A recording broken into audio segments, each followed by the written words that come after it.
Liam, I see that you just joined us. If you could just label yourself with your team code and your role in today's proceedings. William Okay. Sharp, if you could do the same. Yes, ma'am.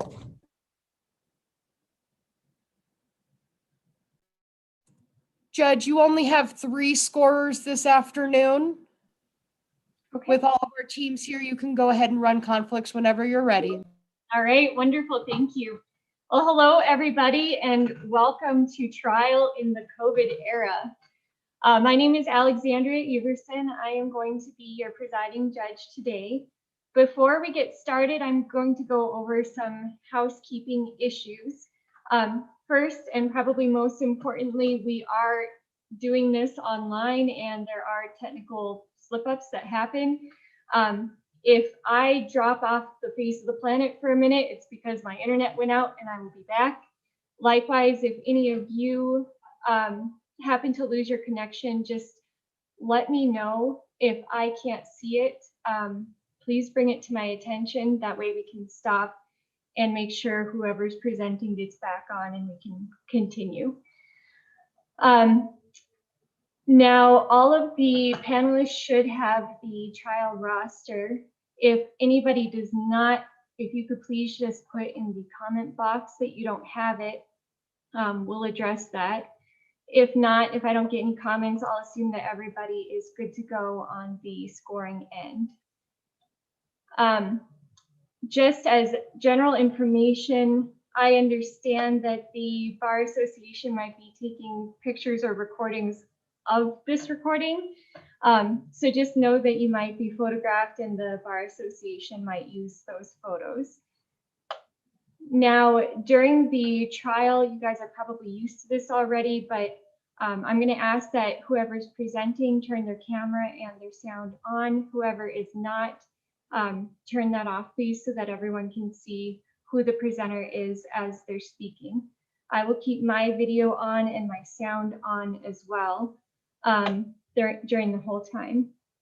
There are not going to be any recesses allowed. Obviously, with the exception of technical difficulties or if there's a health issue or emergency, please just let me know and we will address that if that becomes an issue.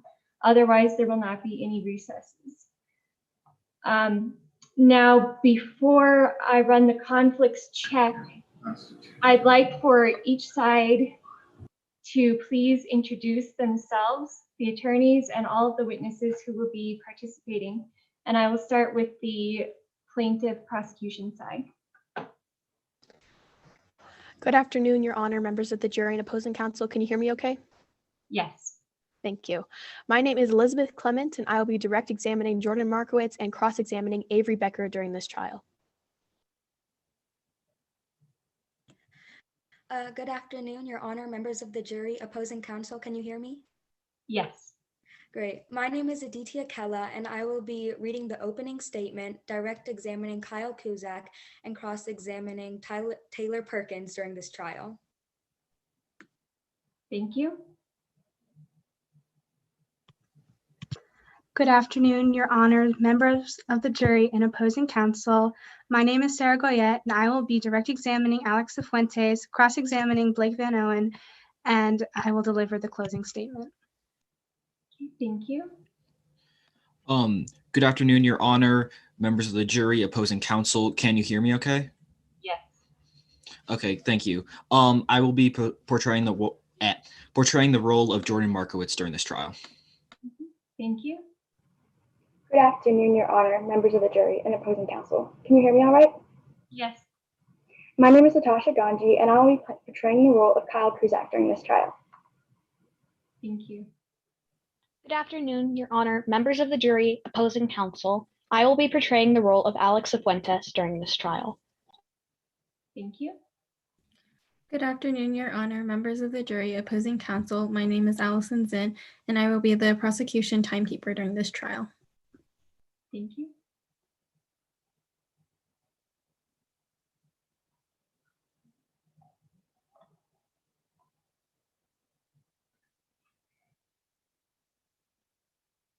Is that everybody? Yes, Your Honor. Okay. Saw the evidence. I'm not going to replay Bob. That Okay. was everybody on the prosecution side, Your Honor. Okay, thank you. Now for defense, please. Good afternoon, Your Honor, members of the jury and opposing counsel.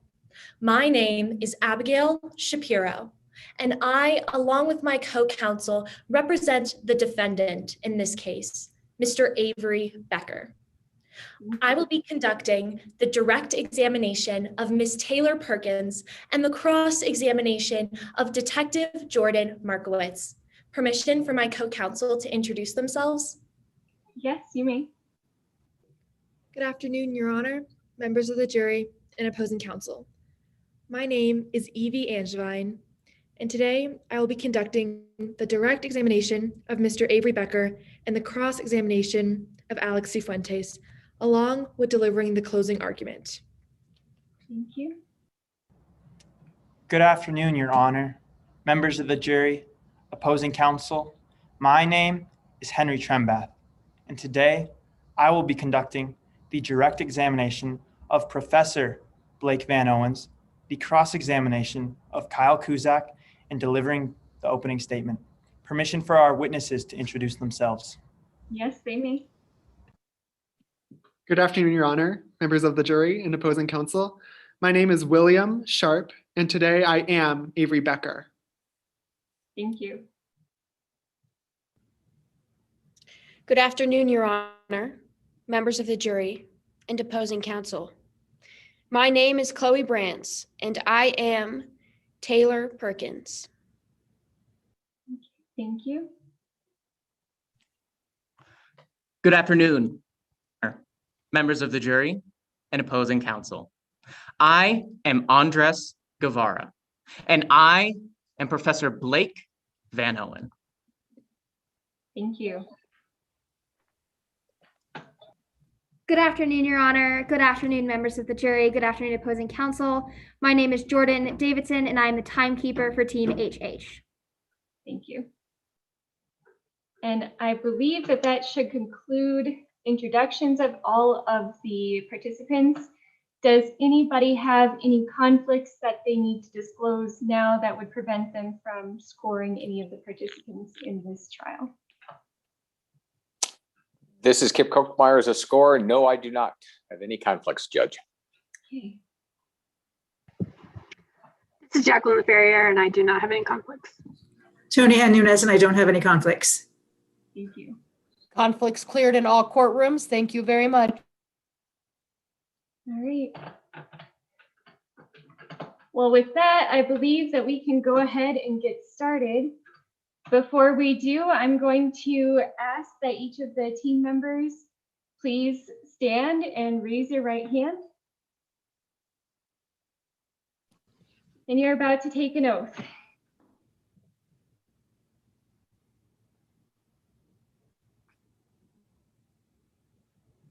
All right. Team members, do you promise that the presentation that you are about to give will faithfully and truthfully conform to the facts and rules of the mock trial competition? Yes, Your Honor. Yes, Your Honor. Yes, Your Honor. Yes, Your Honor. Yes, Your Honor. Thank you.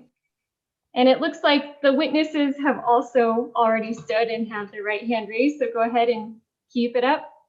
Witnesses, do you promise that the testimony that you are about to give will faithfully and truthfully conform to your witness statements, and that you will not add material facts or opinions which are not contained in the case problem, and that you will follow the rules and procedures of the mock trial competition? Yes, Your Honor. Yes, Your Honor. And now for the gallery members.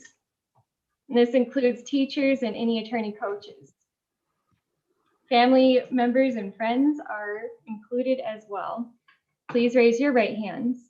Do you promise to represent yourselves as positive role models and to behave in a manner that exemplifies ethical and professional sportsmanship during and after this mock trial round? And I don't know if we have any present. I know that we're partly on YouTube, so I'm assuming that everybody will do this. And finally, the scoring panelists, please raise your right hands. Do you promise to adjudicate the mock trial competition as fairly and as objectively as possible in accordance with the facts, procedures, and rules of the mock trial competition? I do. Yes, Your Honor. Great. And with that, we may proceed. The court calls case number 2020 CR 3103, People of the State of Colorado versus Avery Becker. May I have entry of appearance, please?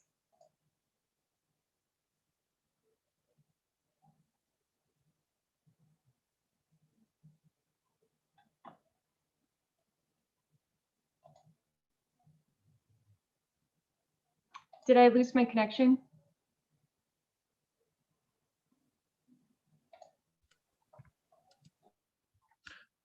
No, you're still with us, Your Honor. Okay. All right. Is each side ready to proceed?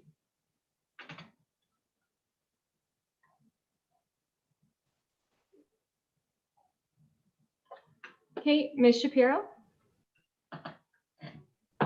The defense is ready to proceed. We would ask that we be able to introduce a few preliminary matters, and we are also wondering if the prosecution has any preliminary matters as well. Okay. Yes, the prosecution does have a few preliminary matters, if I'm allowed to get into them. Yes, you may. Let's start with prosecution. Thank you. Your Honor, as the prosecution, we would like to request that stipulated facts can be moved into evidence, and we request the same for the defense. Any objection, counsel? No objection, Your Honor. The stipulated facts will be admitted.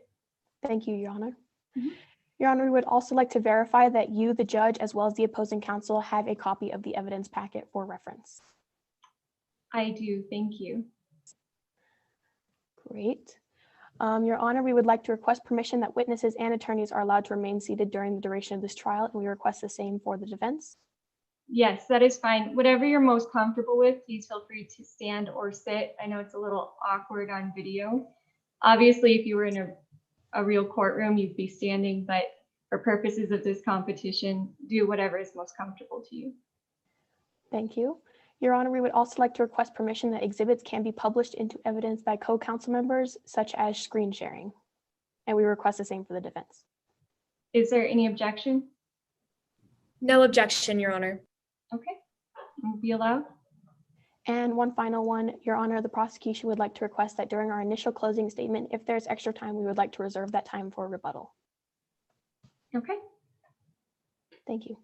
You're welcome. Counsel? Yes, Your Honor. The defense asks that while exhibits are being screened for the purposes of authentication by a witness, and during this time no lawyers or witnesses are speaking, we request that time be paused in order to mitigate any technical difficulties. That sounds reasonable to me. Just be mindful, please, that whenever we are off the clock, it is still taking up time, so be as brief as you can.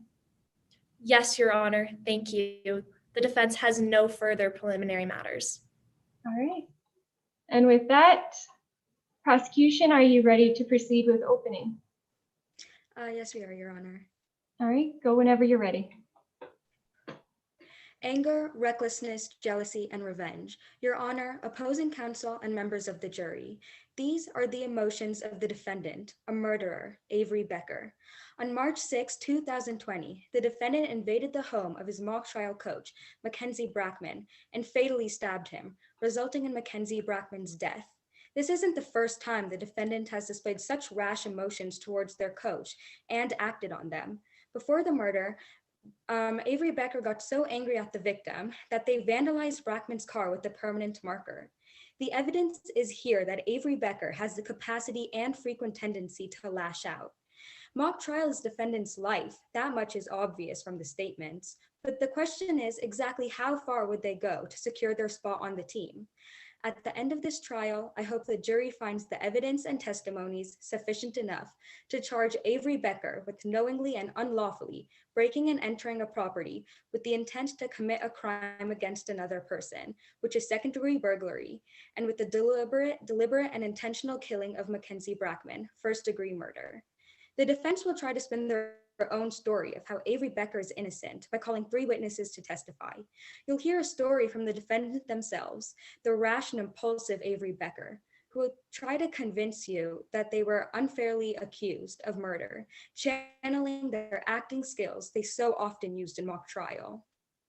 You'll also hear from the defendant's closest friend and classmate, Taylor Perkins, whose obvious bias and soft spot for Avery will no doubt shine through their testimony. The defense will also call upon Professor Blake Van Owens, a former law enforcement officer who had to leave the force after an inappropriate arrest.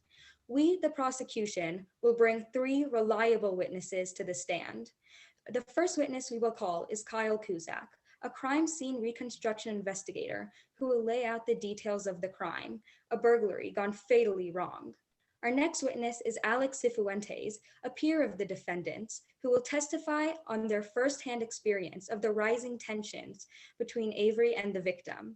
They will also share with us about the kind of person Avery is, someone who shows up late to meetings, doesn't put in any effort compared to other students, but still manages to get to the top. I mean, what teacher wouldn't be frustrated? Lastly, Detective Jordan Markowitz will bring his expertise in cell phone data to the table and show us how the defendant's phone was within range of Coach Brackman's house. The detective will also corroborate Cusack's timeline of events. The prosecution has the burden of proof, or the obligation of proving, beyond a reasonable doubt, that Mackenzie Brackman was killed by no one other than the defendant, Avery Becker. The saying, beyond a reasonable doubt, is arguably the most important phrase in court. It means we must convince you that there is no other reasonable explanation for the evidence presented at trial. Through our testimonies and evidence, we will prove that beyond a reasonable doubt, Avery Becker is in fact guilty. Members of the jury, let me leave you with this.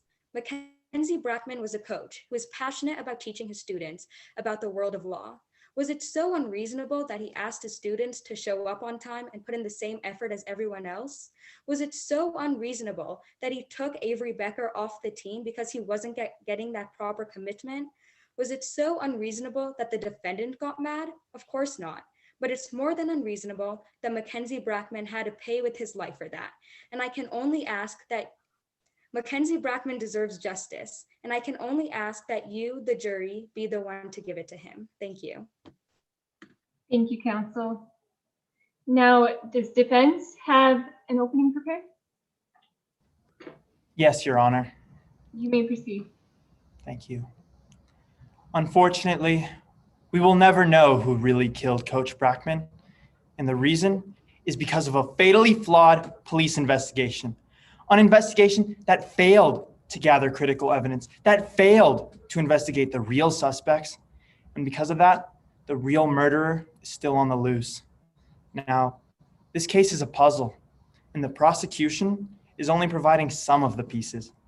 But even with the pieces provided, this picture is one of innocence.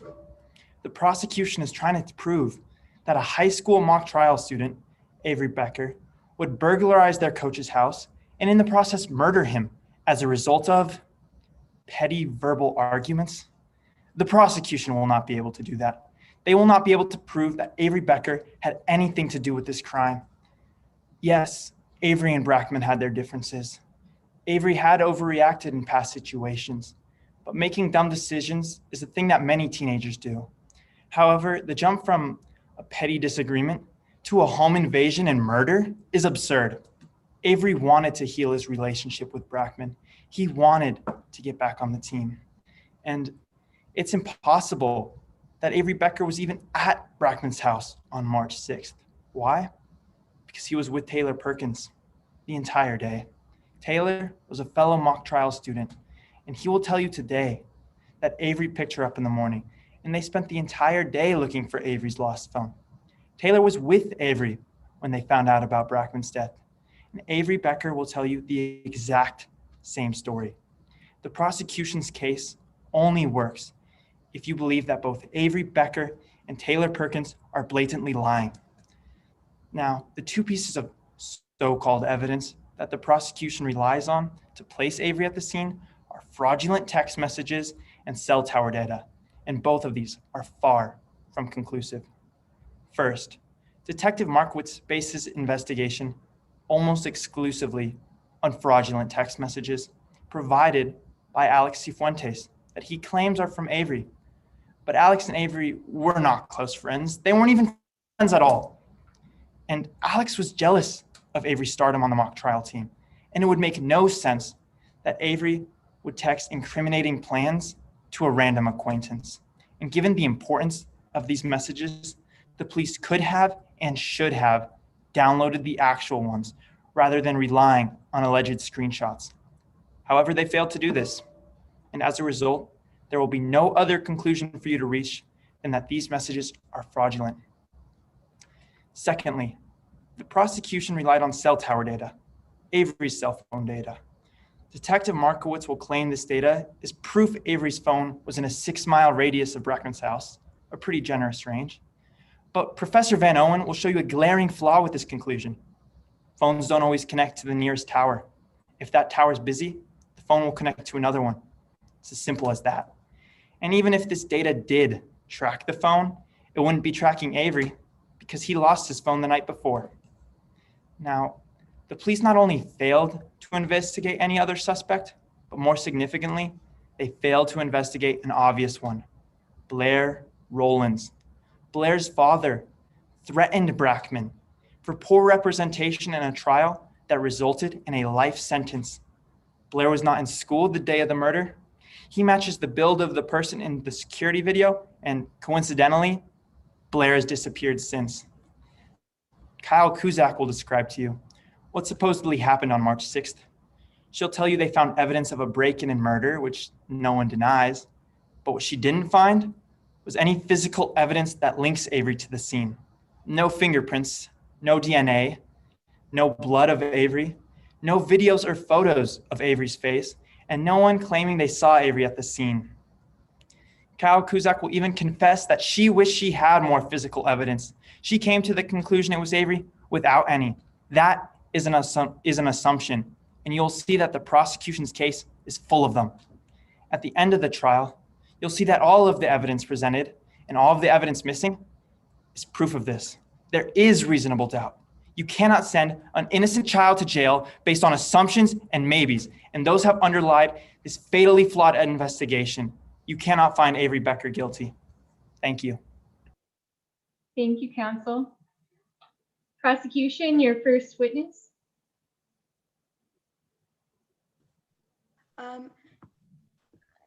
Your Honor, I would like to call Kyle Kuzak up to the stand. Okay. Can you please state your full name and spell out the last for the jury? Kyle Kuzak, Kuzak. Ms. Kuzak, can you tell us about your occupation? I'm a certified crime scene reconstruction investigator for the Colorado Bureau of Investigation. And how long have you been working with CBI? I have had 19 years of experience working on crime scenes. In the past 3 years, I've been working with the Denver Police Department as a civilian employee, not a police officer. And what type of crime scenes have you worked on? I've investigated home invasions, property crimes, armed robberies, and homicides. And how do you reconstruct a crime scene? For CSR work, I use the Tom Bevel and Ross Gardner's 7-step methodology, which applies to the scientific method to find a sequence of events. And I create a witness tracking spreadsheet document and evaluate evidence, hypothesis, and what could have happened, and finally reconstruction. And this method and these steps, why are they important? It's important because it allows me to reconstruct every crime scene as it is going to go to trial. Your Honor, under Rule 702, I would like to enter Ms. Kyle Kuzak as an expert witness in crime scene investigation and reconstruction. Any objection?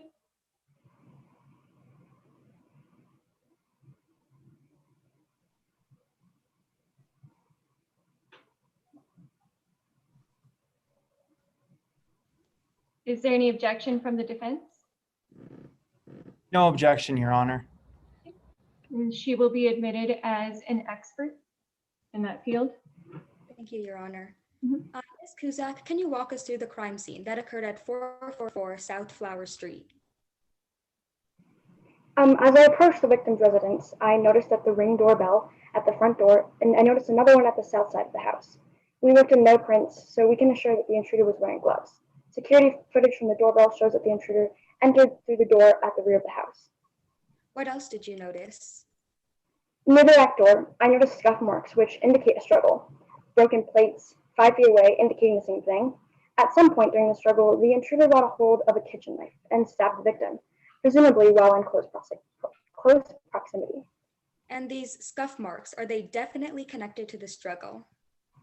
They may have been there earlier, but from other pieces of evidence, I can hypothesize that they came from the struggle. And what did the victim look like when you first arrived at the scene? The victim, Mackenzie Brackman, was face down in his doorway, laying in a pool of blood. There was a stab wound in his upper left shoulder. Your Honor, permission for co-counsel to show the witness Exhibit 1. You may.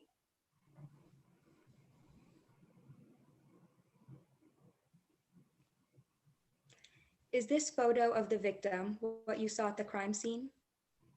Yes, that's the victim, Mr. Brackman. What else in this photo is worth noting? Could you repeat the question? Sorry. What else in this photo is worth noting? There's a Ring doorbell on the side of the photo. And what exactly is Ring? Ring is a home security system with cameras and motion sensors. Is Exhibit 1 an accurate and fair representation of what you originally saw? Yes, it is. Your Honor, I move to admit Exhibit 1 into evidence. Any objection? No objections, Your Honor. Exhibit 1 will be admitted. Let's go back to the Ring doorbell. What would it have captured? It would have captured the intruder coming up to the door, and it did. Your Honor, permission to show the witness Exhibit 10 and 12. You may.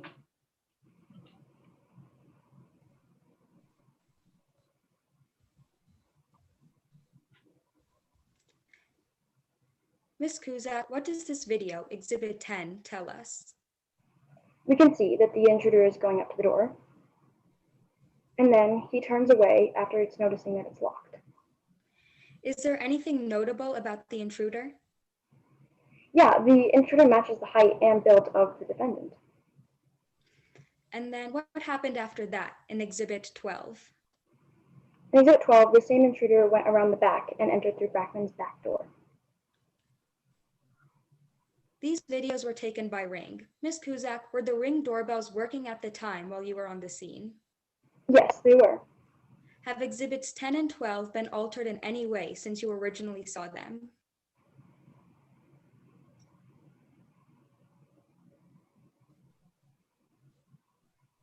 No, they have not. Your Honor, permission to move Exhibits 10 and 12 into evidence. Any objection? No objections, Your Honor. Exhibits 10 and 12 will be admitted. Thank you, Your Honor. You previously mentioned that Bracken was stabbed with a kitchen knife. Can you tell us a bit more about the weapon? Sure. The weapon is a kitchen knife, a chef's knife, and it's about 7 inches long and 12 inches across. The knife itself was a different brand compared to the rest of the cutlery, but that in itself is not unusual. Your Honor, permission to show the witness Exhibit 6. You may. Is this the knife used to stab the victim? Yes. And is this photo of the weapon a fair and accurate depiction of what you originally saw? Yes, it is. Your Honor, permission to move Exhibit 6 into evidence. Any objection? No objections, Your Honor. Exhibit 6 will be admitted. Thank you, Your Honor. In your statement, you mentioned Professor Blake Van Owen. How do you know the professor? I know him professionally from previous conferences we've attended together. And has your relationship with Professor Blake Van Owen influenced the way you've investigated this case? No, not at all. What was the professor's theory on how the victim was stabbed? His theory is that the victim was surprised by the intruder and stabbed him from behind. but I don't think that's what's happened. And why do you think that? First, the Ring doorbell would have already alerted Brackman to the intruder. He would have heard the back door open, and the element of surprise Objection, isn't. Your Honor. Speculation. Okay, response? Your Honor, my witness is an expert in crime scene reconstruction. They're simply testifying to what they believe happened. Okay, and reply? Yes, Your Honor. The witness cannot definitively say what Brackman did or did not hear, as they are not in Brackman's head. I would agree that this is speculation, and I will sustain the objection. Thank you, Your Honor. Your Honor. Okay, let's move back to the professor. Was the professor at the crime scene? No, he was not. And is that important regarding reconstruction? Yes, of course. Any good reconstruction knows that you have to be at the scene to accurately correct evidence and to create a hypothesis. Ms. Kuzak, is there anything else you would like to tell the jury? I would like to tell the jury to know that I have reconstructed the crime scene to the best of my ability with the available evidence, and I am properly qualified to do so. Unlike Van Owens, in my opinion, this is clearly a burglary gone wrong. The victim came across the intruder, a struggle occurred, which unfortunately ended in the loss of Brackman's life. Thank you. No further questions, Your Honor. Thank you. Cross-examination? Yes, Your Honor. Permission to proceed? You may. Now, Ms. Kuzak, you created a timeline of the events of the murder, correct? Correct. But you were unable to recreate a full timeline. Yes, there was not as much evidence because some of the struggle was, it was short, and so I could not place all the evidence. Now, you don't make assumptions in your work, right? I do make assumptions. I'm an expert witness, and I'm a reconstruction, so I have to make assumptions to the best of my ability of what I believe happened. You have to make assumptions. Using evidence and all the data that is provided to me with my knowledge, I have to make assumptions that I can stand by with facts. Yes. Thank you. Now, let's get into your analysis. You saw the ring cam videos, right? Correct. And you believe these alerted Brackman Yes. that he got a notification on his phone. Correct. But you didn't find a phone on his body? No, I did not. Yes. You don't know where the phone was in the house? No. No. So you don't know if Brackman had the phone in the same room as him? I do not. You don't know if he even had the app downloaded? Well, no matter what, the element of surprise could not have been a thing because the door would have already alerted the victim, even if there was no notifications from the ring videos. You don't know if he heard it? I do not know 100% if he heard it, but like I said, I make assumptions in my work. And if he was sitting there, I believe that he went to grab and defend himself with a knife because he was alerted by either the ring security cameras or the sliding door opening, because doors make noise. Thank you. So let's assume that he heard it. Let's assume that. Your first assumption is that he then grabbed a knife. Correct. And that he defended himself from the intruder, right? Correct. They got in a scuffle where Brackman lost the knife to the intruder, right? And the intruder got it, correct? Correct. And they were locked in a bear hug like this, right? Something along the lines of that, yes. And then the intruder stabbed him in the back. In the shoulder blade, yes. This was a literal fight to the death. Correct. Yes. Now, you saw Brackman's body. And you read the coroner's report. I'm sorry, can you say that again? You read the coroner's report. Yes. So you know that the only injury Brackman had was a single stab wound. Correct. He had no cuts, right? Is that a yes? Yes. No scratches? Is that a yes? Yeah. No bruises, no bumps. No other I injury. believe that No other injury from. the encounter. Correct. Thank you. But let's pretend this scuffle did happen. Let's assume that. Your evidence of that is scuff marks. Correct? And a broken plate, as well as the broken plate. You can't date these scuff marks. What was that? Sorry. You cannot date the scuff marks. No, you cannot. Right. And you still claim it was Avery. Yes. But you found no fingerprints of Avery? DNA, contrary to belief, does not leave. DNA is not left on every surface. But you did not find any. No, there was no DNA left because the intruder was wearing gloves, and not every DNA is left on Exactly. every surface. And the video did not have Avery's face. No, Right? not. Is there a question? Yeah, there's not. The intruder was wearing a mask. Yes. And there was no eyewitness claiming they saw Avery. There was no. But you still assumed that it was him. Yes. Correct? Thank you, Your Honor. No further questions. Thank you. Any redirect? No, Your Honor, no redirect. May this witness be released? Yes, Your Honor. Any objection from defense counsel?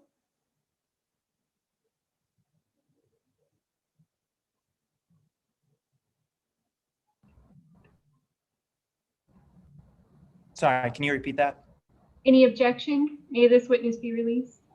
Oh, no objection, Your Honor. Thank you for your testimony today.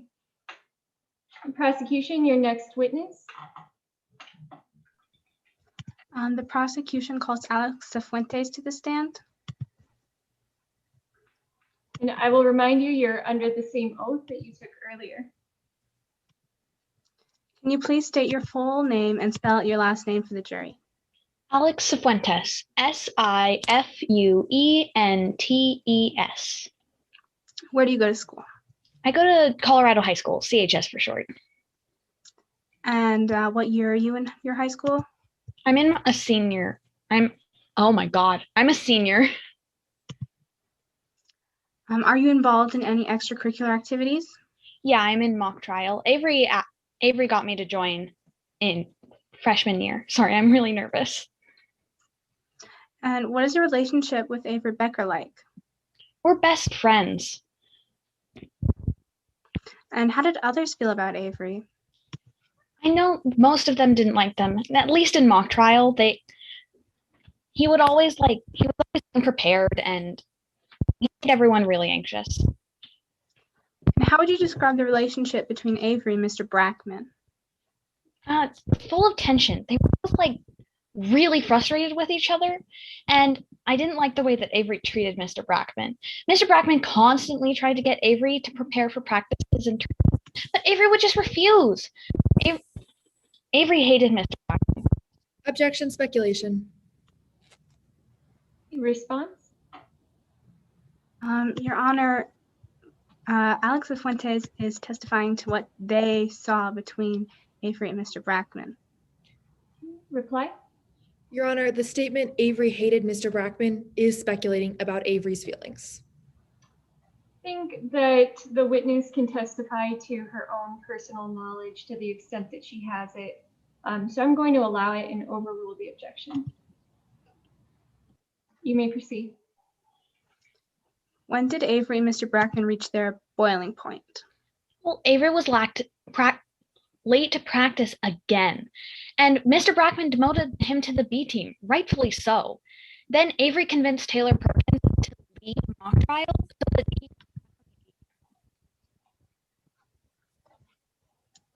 I believe we lost your audio.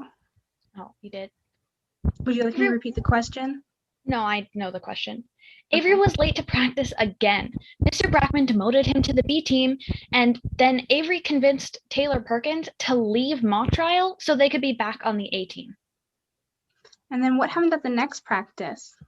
Mr. Brackman told Avery that what he was doing would be considered malpractice and that he can't just waltz in unprepared. So Avery got so angry that he left. And what did he do as he was leaving? Before he left, I saw him grab a Sharpie easel of paper we used to write down ideas. Mr. Brackman had a beautiful 1986 Porsche. Avery went out to the parking lot and rode over the hood. And what did Avery write? Objection under Rule 404B, crimes or other wrong acts are not permissible. And I'm sorry, what was the statement? It kind of cut in and out. Before Avery left, I saw him grab a Sharpie from the easel of paper we used to write down ideas, and he went out to the parking lot and wrote across Mr. Brackman's hood in Sharpie, like the hood of Mr. Brackman's car in Sharpie. Thank you. And what is your response, Council? I'm trying to establish that Avery has a history of vandalizing Mr. Brackman's belongings. Response, Your Honor? Yes, of course. You're under Rule 404B, crimes or other bad acts are not permitted to be used to show that the witness acted in accordance with that crime, and if opposing counsel is using it to show that he had a history of doing it, that is not allowed. I do agree that this is probably a category of prior bad acts that wouldn't normally be admissible, but for the purposes of mock trial, I'm going to go ahead and let it in, as long as it's being used to give a background on the defendant, and for that purpose only, not to attest to his character. Yes, Your Honor. You can continue. So what did Avery do about being kicked off the team? Avery got really mad and he texted me to ask if I could try to get Mr. Brackman to let him back on the team. But Mr. Brackman wasn't interested in that. And how did Avery respond to you telling him that? He texted me, "Wait until Brackman sees what I've done to his house." Avery told me that he was planning on going over to Mr. Brackman's house while he was at work and he was going to trash the place. I think Brackman was still there and Avery killed it. What is the objection? Hearsay. Okay. And your response? My witness is testifying to what Avery told them directly, and also it's the defendant, so I believe they're allowed to say what the defendant told them. Okay. Reply.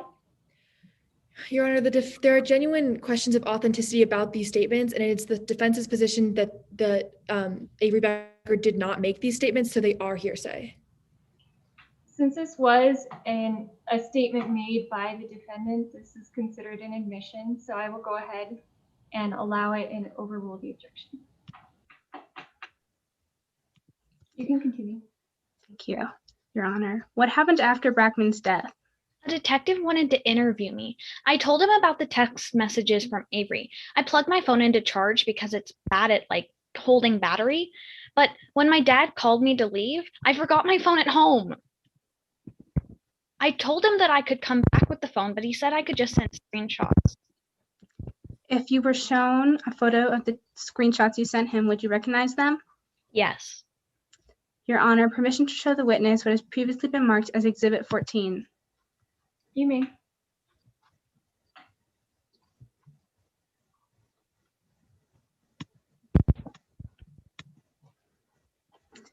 Are you familiar with the text shown in this photograph?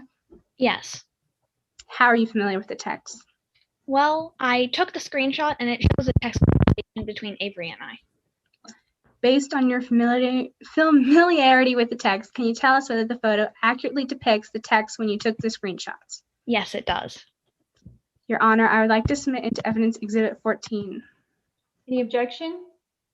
Yes, Your Honor. The rules of mock trial do not permit me to voir dire an exhibit, and I would ask that the decision to admit Exhibit 14 be deferred until after I have the opportunity to cross-examine this witness, and I would object on the grounds of lack of foundation and hearsay. Any reply? These are accurate texts that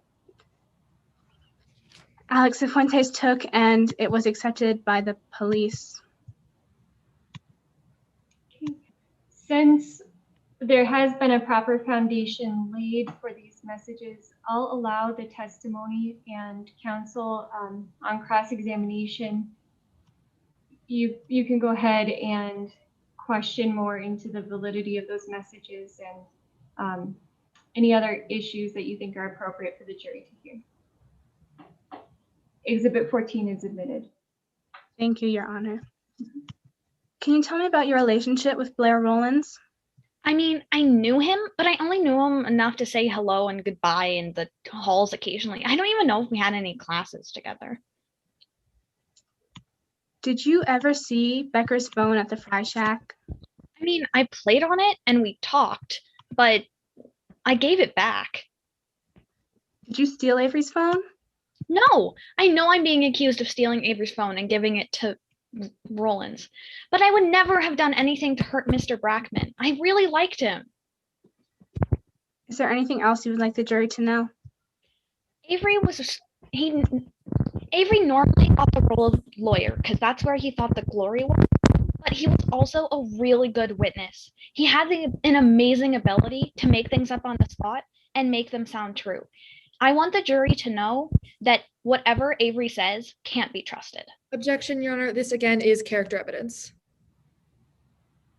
Any response? My witness is testifying to what they saw and in mock trial.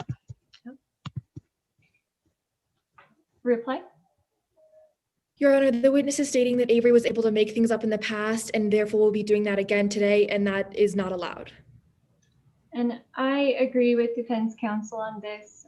This is being used as impermissible character evidence, so that testimony will not be admitted. The objection is sustained. No further questions, Your Honor. Thank you. Cross-examination? Yes, Your Honor. Good afternoon, Ms. Cifuentes. Good afternoon. The day after Mr. Brockman died, a detective called you, is that correct? Yes. He wanted to meet. Yes. You knew that this was an important meeting. Yes. He told you that he wanted information about, he told you that he wanted information. Is there a question in that? He told you that he wanted information, correct? Yes. Information that could help catch the person that killed Brockman. Yes. And you wrote up a report in this case, is that correct? Yes. You didn't write in your report that you were nervous about meeting with the detective. No, sorry, I misheard. Can you repeat the last question? You didn't write that you were nervous about meeting with the detective in your report? No. And you didn't write that you were stressed about meeting with him? No.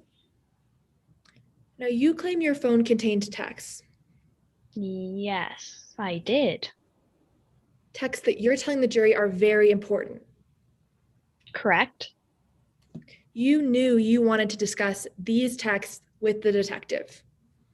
Yes. But you didn't bring your phone.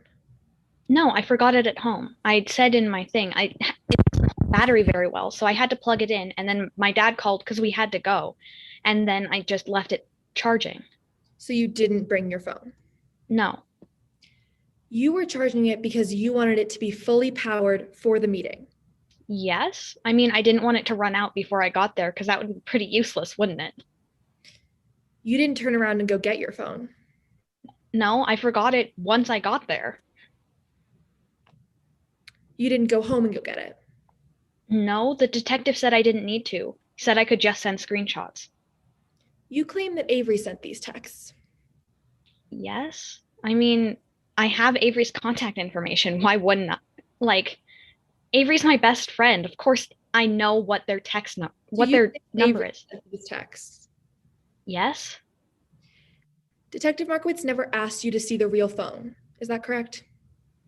No, it is correct. Yes. And now then you've gotten rid of the phone. Yeah, like I said, it held battery not very well, so I had to get a new one so I could actually use it, you know? So the only evidence of these texts that we have is the screenshots. Correct. And there are not timestamps on these screenshots. No, but if they happen at the same time, there not normally is. There are not timestamps on these screenshots. No. Moving to mock trial, you would say mock trial is a lot of work. Yeah. You spend hours practicing. Yes. But Avery didn't do that. No, they were just really good at coming up with things on the spot. That bothered you. Is there a question? It bothered you that Avery came up with things on the spot, correct? A little, but I mean, they were my best friend and they did a good job. They won awards and stuff. But it bothered you.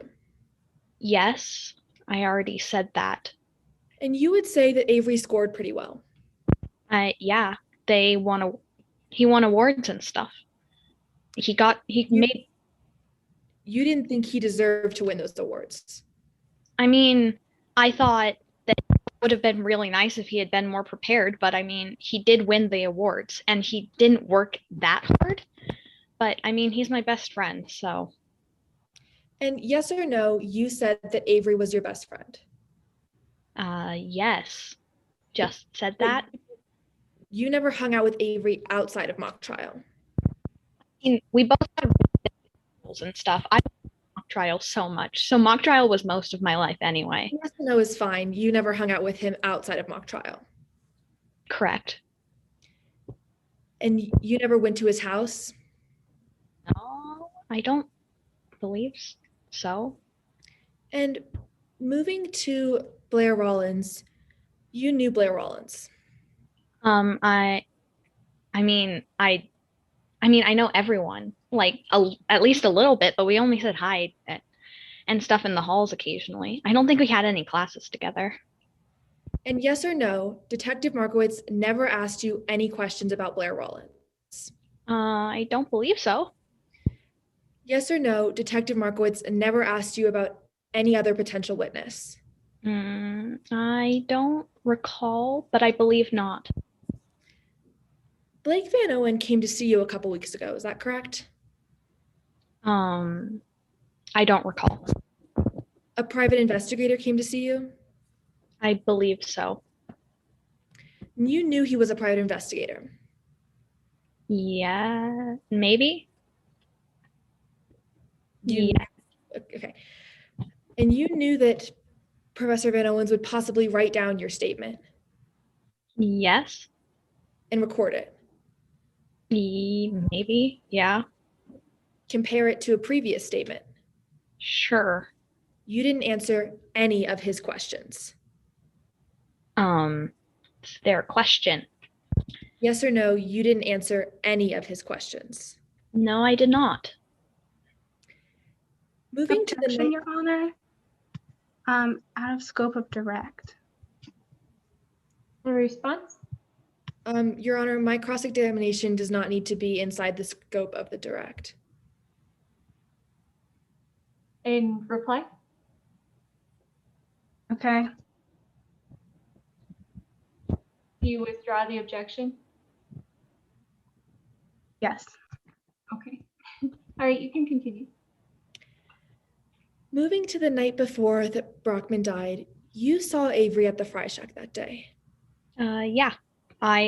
We talked and I told her that he should just move on from mock trial. I mean, it's his senior year. He could just find something else. And I played on his phone. Yes, yes or no, you asked to use Avery's phone. I played on his phone. Just said that.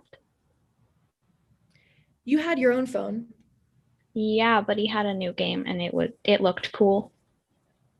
But you wanted to do something on Avery's phone. Yeah, he had a new game and it looked cool. He let you use that phone. Yes. I mean, we're best friends. You had access to Avery's phone that day. Yeah, and I gave it back. I just played a game and then. Yes or no, you had access to Avery's phone that day. Yes. Thank you, Your Honor. No further questions for this witness. Thank you. Any redirect?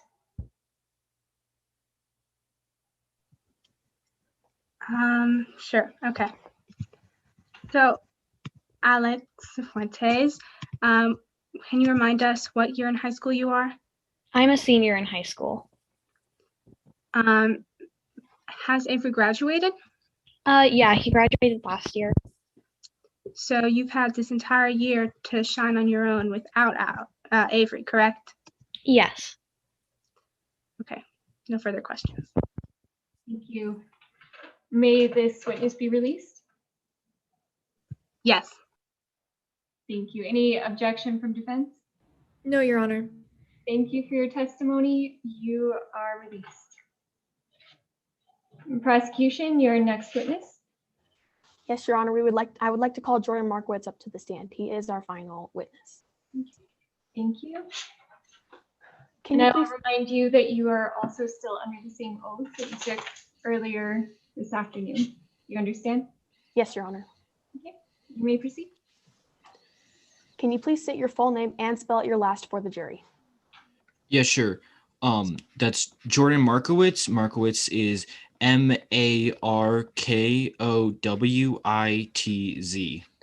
And Mr. Markowitz, what is your profession?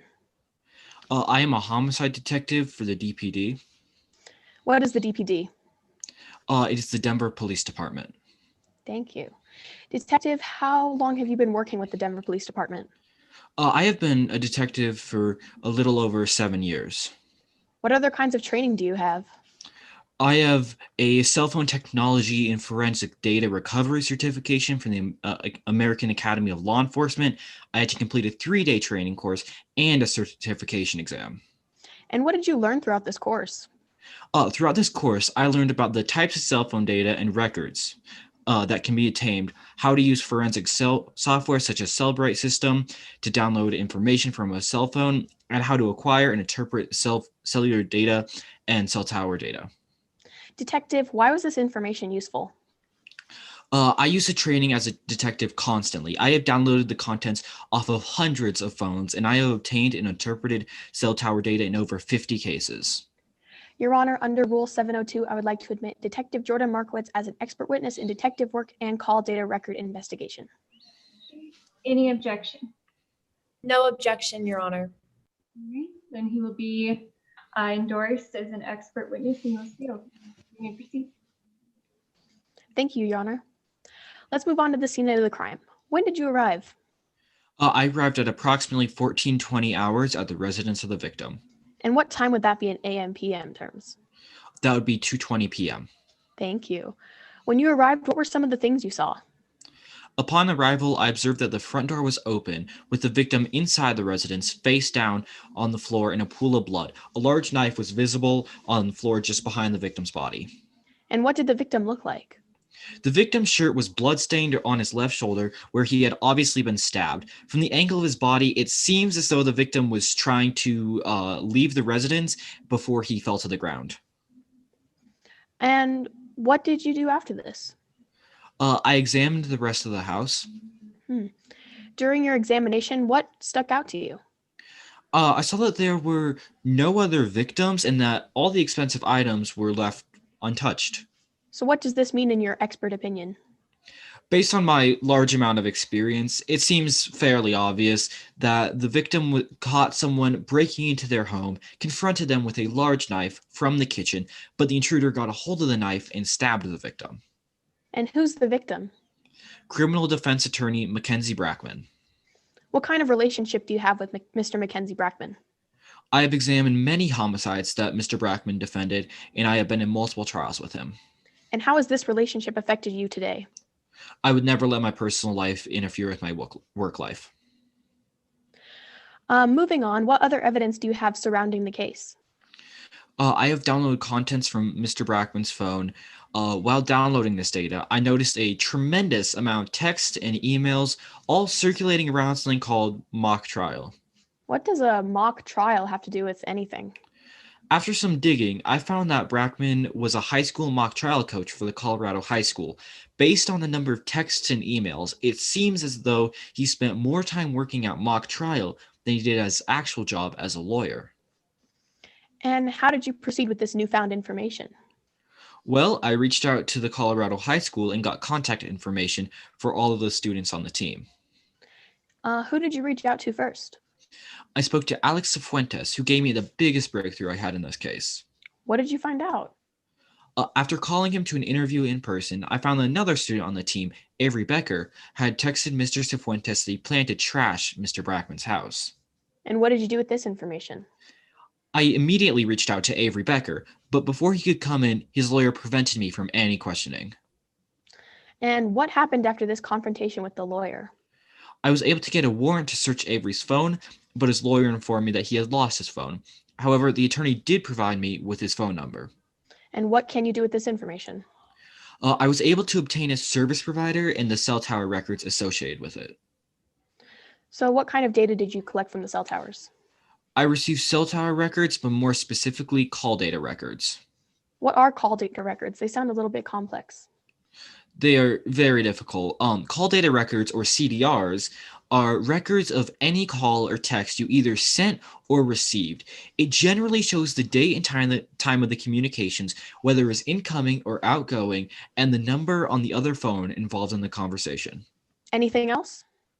Oh yes, it also shows which antenna of which cell tower the data was recorded from. And based on this information, you can track the location of a person based on the antenna that they were attached to. And how does this link to our case exactly? Speculation. A response? I don't see how this is speculation, as he's just informing me what he can do with the call data records. I would be happy to expand on my objection. Go ahead. Your Honor, this witness just testified that through these call detail records, you can track a person. This is speculation that a person is always with their cell phone. It would be more appropriate for the witness to testify that call data records can track cell phones, but as far as I'm concerned, call data records cannot track people. Your Honor, permission to rephrase the answer? Yes, you may rephrase your question. Can I re-ask the question? Go ahead and re-ask the question, and you can rephrase it. Thank you, Your Honor. Is there anything else you want us to know about call data records? It also shows which antenna of which cell tower the data was recorded from. And then using this information, you can track the location of a phone based on which antenna they were attached to. And how does this link to our case? The phone showed several texts and calls being sent to Avery Becker's phone on a travel path, that travel path leading directly to Mackenzie Brackman's address. And who was calling this phone? Another mock trial member, one of Avery's closest friends, Taylor Perkins. What did the calls look like? They were very short of a duration, so it's not likely that a conversation was actually made. In simpler words, Taylor was calling Avery, but Avery was not answering. He never even texted back after the time of the crime. And how do you know that?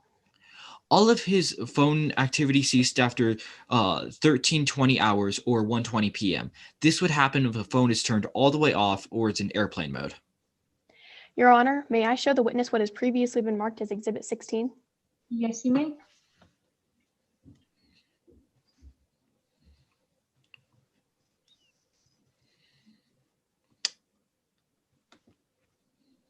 Should be coming up in a second.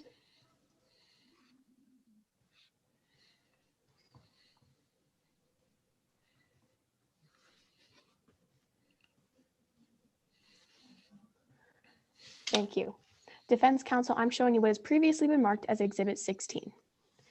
Detective, what is Exhibit 16?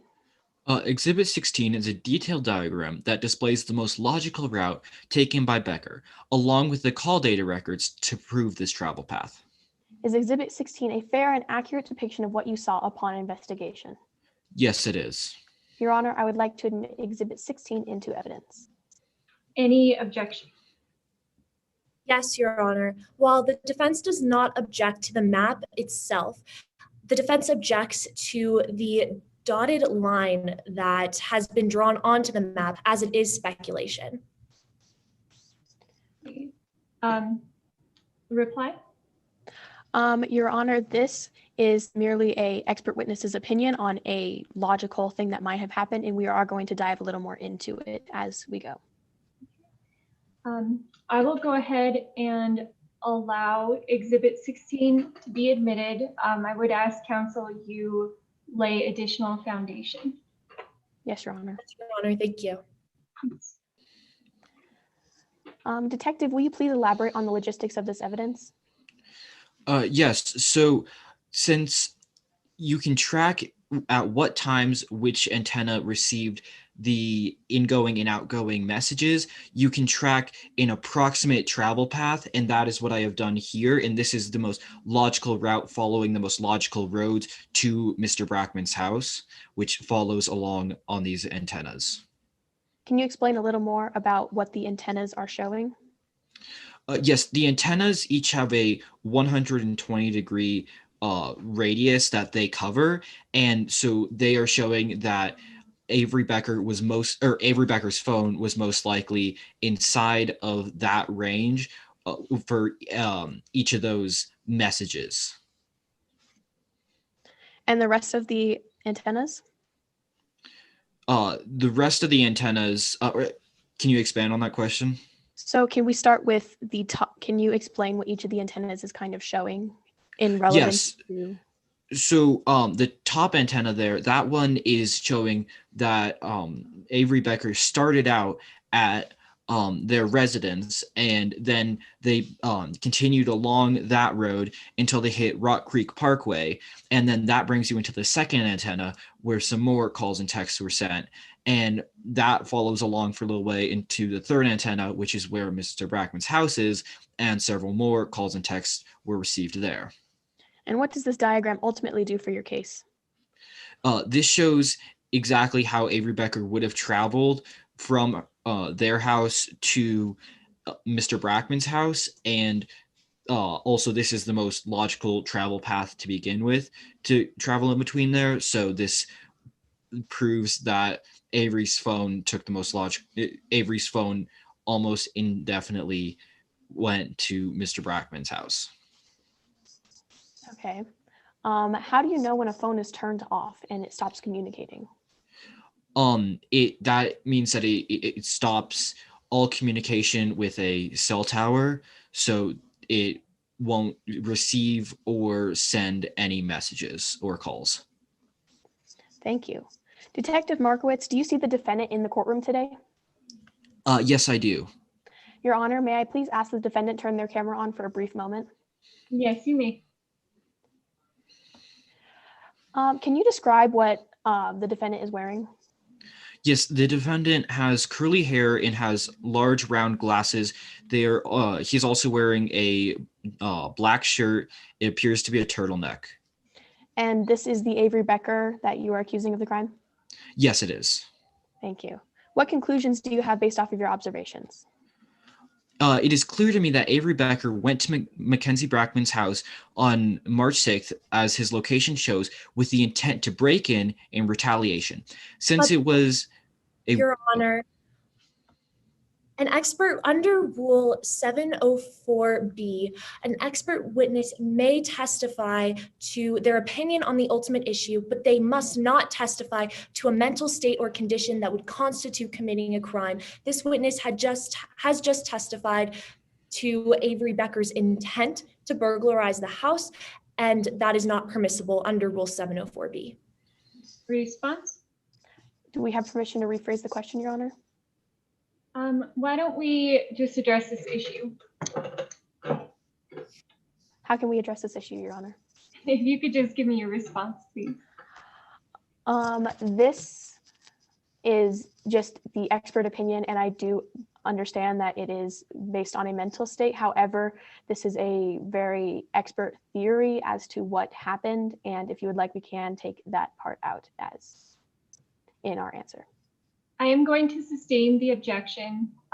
If you would like to rephrase or ask a different question, you may. And Your Honor, may that testimony be stricken from the record? It may, yes. Thank you, Your Honor. Thank you, Your Honor.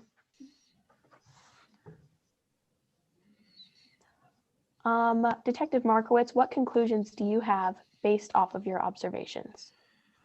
It seems as though Avery Becker went to Mackenzie Brackman's house on March 6th, as the location of his phone shows. However, he was confronted by Brackman, and unfortunately, Avery Becker was able to get control of the murder weapon and stab Brackman himself. It was a very impulsive decision on his part. And what charges? Objection, Your Honor. Again, testifying to Avery Becker's impulsivity is beyond the scope of this witness's expertise. Your Honor, can we remove that last sentence from the record? Yes, I'm assuming that defense has no objection to striking the last sentence. The defense would appreciate that. Thank you, Your Honor. The last sentence of this witness's testimony will be stricken. Thank you, Your Honor. And what charges should Becker face based on this? Avery Becker is guilty of second-degree burglary and first-degree murder after he broke into the residence and murdered the victim present.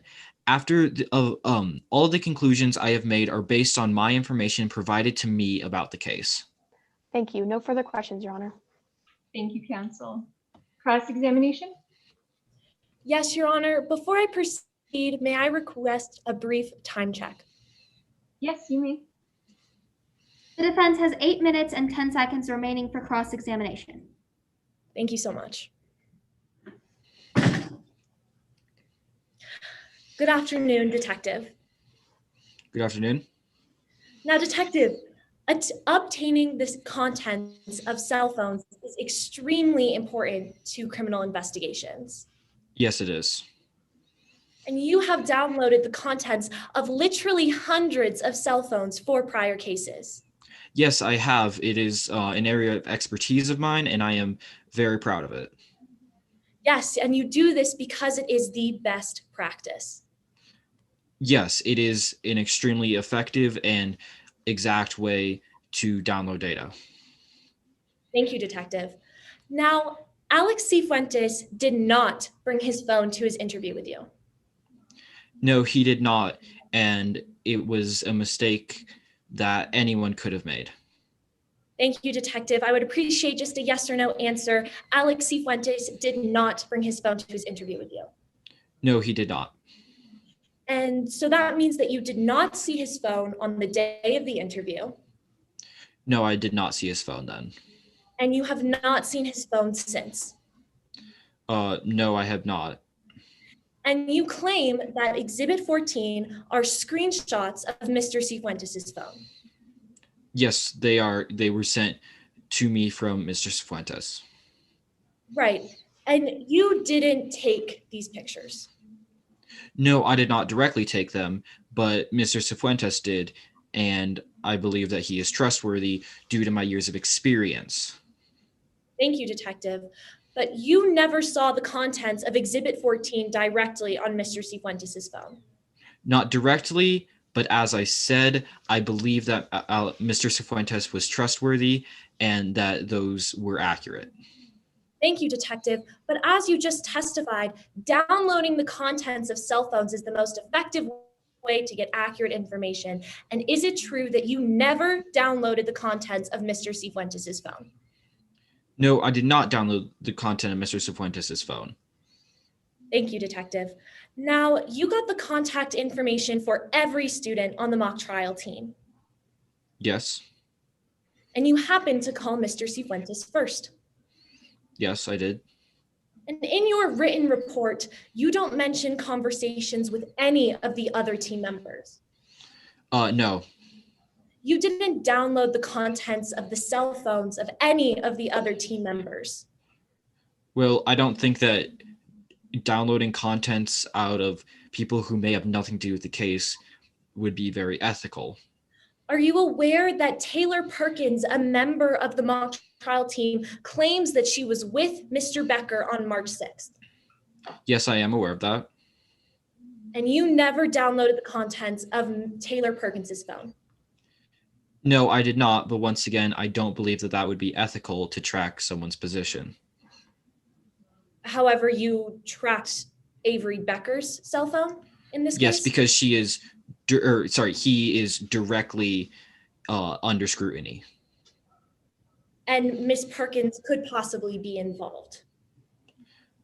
Potentially. Let's transition, Detective. Photos of the crime scene are very important. That's not a question.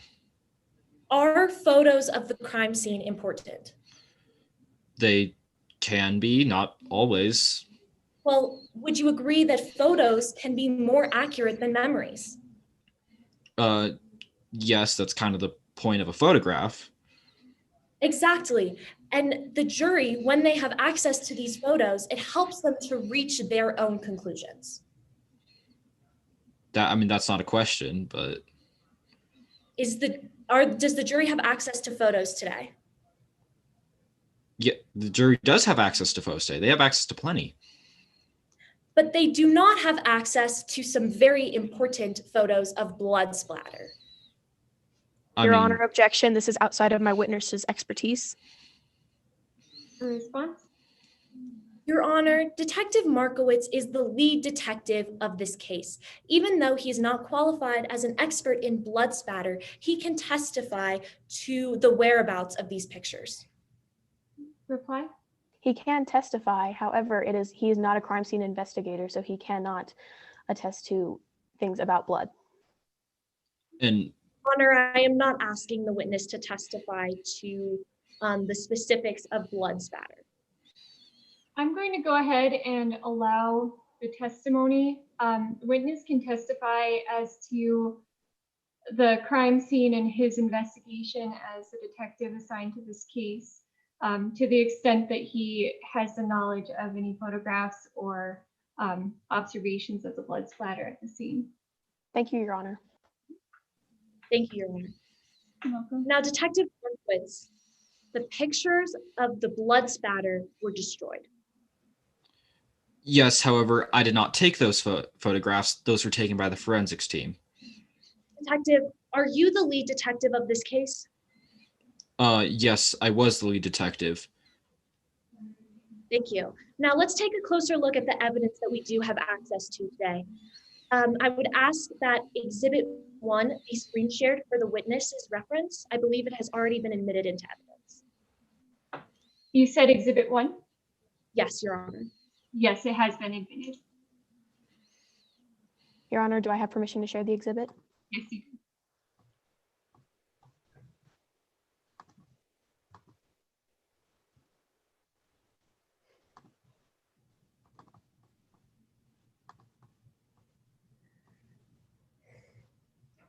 Thank you, counsel. Now, Detective, I would like you to direct your attention to Mr. Brackman's right arm. It is bent and located above his head, correct? Yes. Now, counsel, can you please turn to Exhibit 4? Detective, do you recognize this photograph? Yes, I do. Is this one of the photographs that were taken at the crime scene? Yes, by my forensics team. Your Honor, the defense moves to admit Exhibit 4 into evidence. Any objection?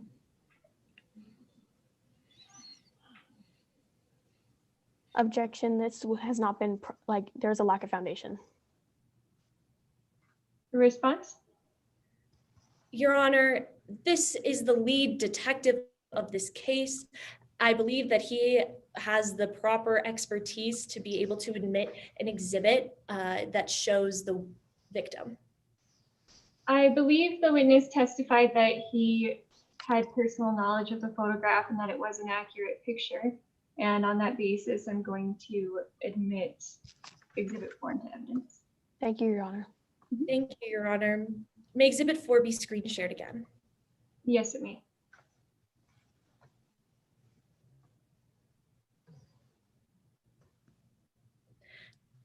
Now, Detective, I would again ask you to direct your attention to Mr. Brackman's right arm in this photograph. Is it located above his head? I'm not completely sure what you mean by above his head, but it appears to be, his hand appears to be approximately in line with his head. Thank you, Detective. And as we established when looking at Exhibit 1, if that can be shown again, that Mr. Brackman's right arm was located above his head in this exhibit. So detective, is it logical to conclude that the victim's arm was moved? It could have potentially been moved, yes. Detective, was the victim's arm moved, yes or no? It appears by the photographs that it was. Yes or no, was the victim's arm moved? Yes. So this means that you cannot tell the jury the exact position of Mr. Brackman's arm when he was killed. I mean, well, no. Thank you, detective. Now, in your own words, good police work requires that you follow up on all leads. Yes, it does. Could Exhibit 4 be screen shared again?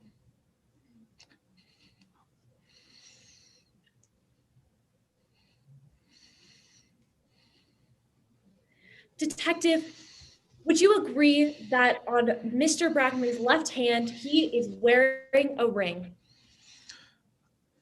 Yes, it does seem that way. You never mentioned in your witness statement whether or not Mr. Brackman had a spouse. No, I did not. That lead And proved fruitless. Well, you didn't investigate whether the spouse might be a suspect. As I said, that lead proved fruitless. And your report also does not include any actions in pursuing an ex-client as a suspect.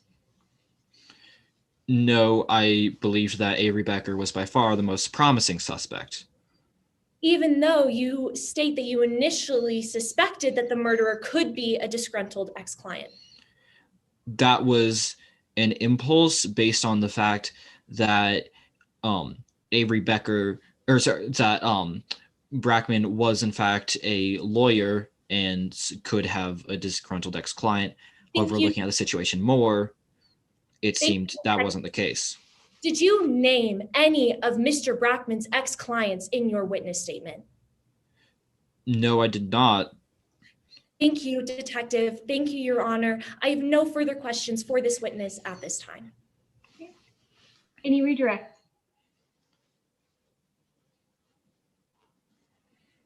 I do have two redirect questions, Your Honor. Detective Markowitz, you did go through the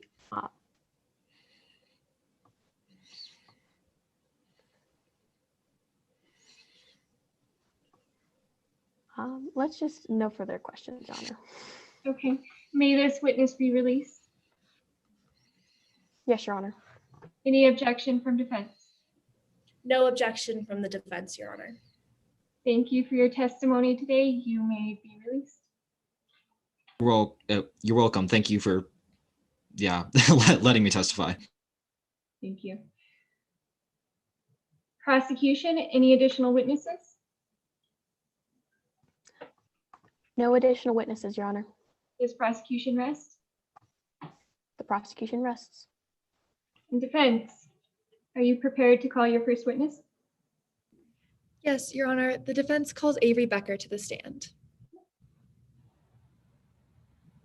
Mr. Becker, I will remind you that you are also under the same oath that you took earlier this afternoon. Okay? Yes, Your Honor. You may proceed. Hello, can you please introduce yourself to the jury? Hi, my name is Avery Becker. I use he, him, his pronouns, and I'm a graduate of Colorado High School. What was your relationship with Mr. Brackman? Well, I originally joined mock trial so I could spend more time with my best friend Taylor, and Brackman was the coach there. Did you like mock trial? I loved mock trial. It was my life in high school. It was really the only thing I was good at. I was kind of an oddball, so it was really my only time to shine. Let's move to your relationship with Taylor. How do you know Taylor? Taylor's my best friend. He actually did mock trial because of me, so we got to spend more time together. It was amazing. What were you and Taylor doing on March 6th? Let's see, that morning started as normally as every other morning, and I looked over and I couldn't find my phone. So I decided to skip school with Taylor so we could go look for it. I retraced my steps from the night before and went back to the Fry Shack in the mall, but I just couldn't find it anywhere. You mentioned you went back to the Fry Shack. What had happened at the Fry Shack before? Well, Taylor and I were hanging out and we got a little bit hungry, so we decided to go get some food. And we went to the Fry Shack, but the moment we got there, I realized that the entire mock trial team was there. And this was so humiliating because the night before I had been kicked off the team and I just wanted to get out of there as soon as possible, and I was in a big rush. Now, how do you know Alex? I really only know Alex because of mock trial. He's obsessed with competing with me, and I honestly don't get it. Because I do mock trial because I love it, and it's what I love to do. But he always thought there was some big competition between us, and I just never understood that. You've heard Blair Rollins be mentioned in this case. Do you know Blair? Yeah, Blair went to school with us. There was actually quite a big drama that went around school because Brackman was Blair's dad's lawyer, and he lost his case. So Blair has a pretty big reputation for hating Brackman. Do you and Blair have a relationship? Not really. I mean, people say we look alike, that we're the same height, but I mean, I don't really see it. Were Blair and Alex friends? Well, I mean, if mock trial has taught me anything, it's that I can't speculate. But I've seen them talking a few times in the hallway, so I'd assume they have a pretty good relationship. Objection, Your Honor, speculation. Response? Your Honor, my witness just said that he saw them talking in the honors, so he's in the hallways, sorry, so he's not speculating. Reply? Just because someone is talking to somebody else doesn't mean that they're necessarily friends or anything more than friends. I believe that the testimony was that he doesn't have personal knowledge of the relationship status between the parties. And so on that basis, he can testify to interactions that he's seen, but I'm going to limit it to that. So the objection is partially sustained with that caveat. Thank you, Your Honor. Yes, Your Honor. Now moving to Mr. Brackman, what was your relationship like with him? In all honesty, we didn't have a great relationship. He always picked on me and thought I didn't do enough work in mock trial and was constantly changing my work, which was beyond frustrating. But I had a lot of respect for him because he was my coach. Now, did he ever do anything to affect your performance on mock trial? Yeah, about a month before regionals, he was mad at me again for some reason, and I got bumped down to B team, which was devastating because, as I said, mock trial was my life, and I was really good at it. But luckily, Taylor had no interest in doing mock trial if I wasn't there, so Brackman was forced to move me back up. How was mock after that? It was amazing. I mean, we did so well at regionals, and I won awards. And we got back, and we always do this thing where we debrief the entire case on a big whiteboard, and we all get together and do it together.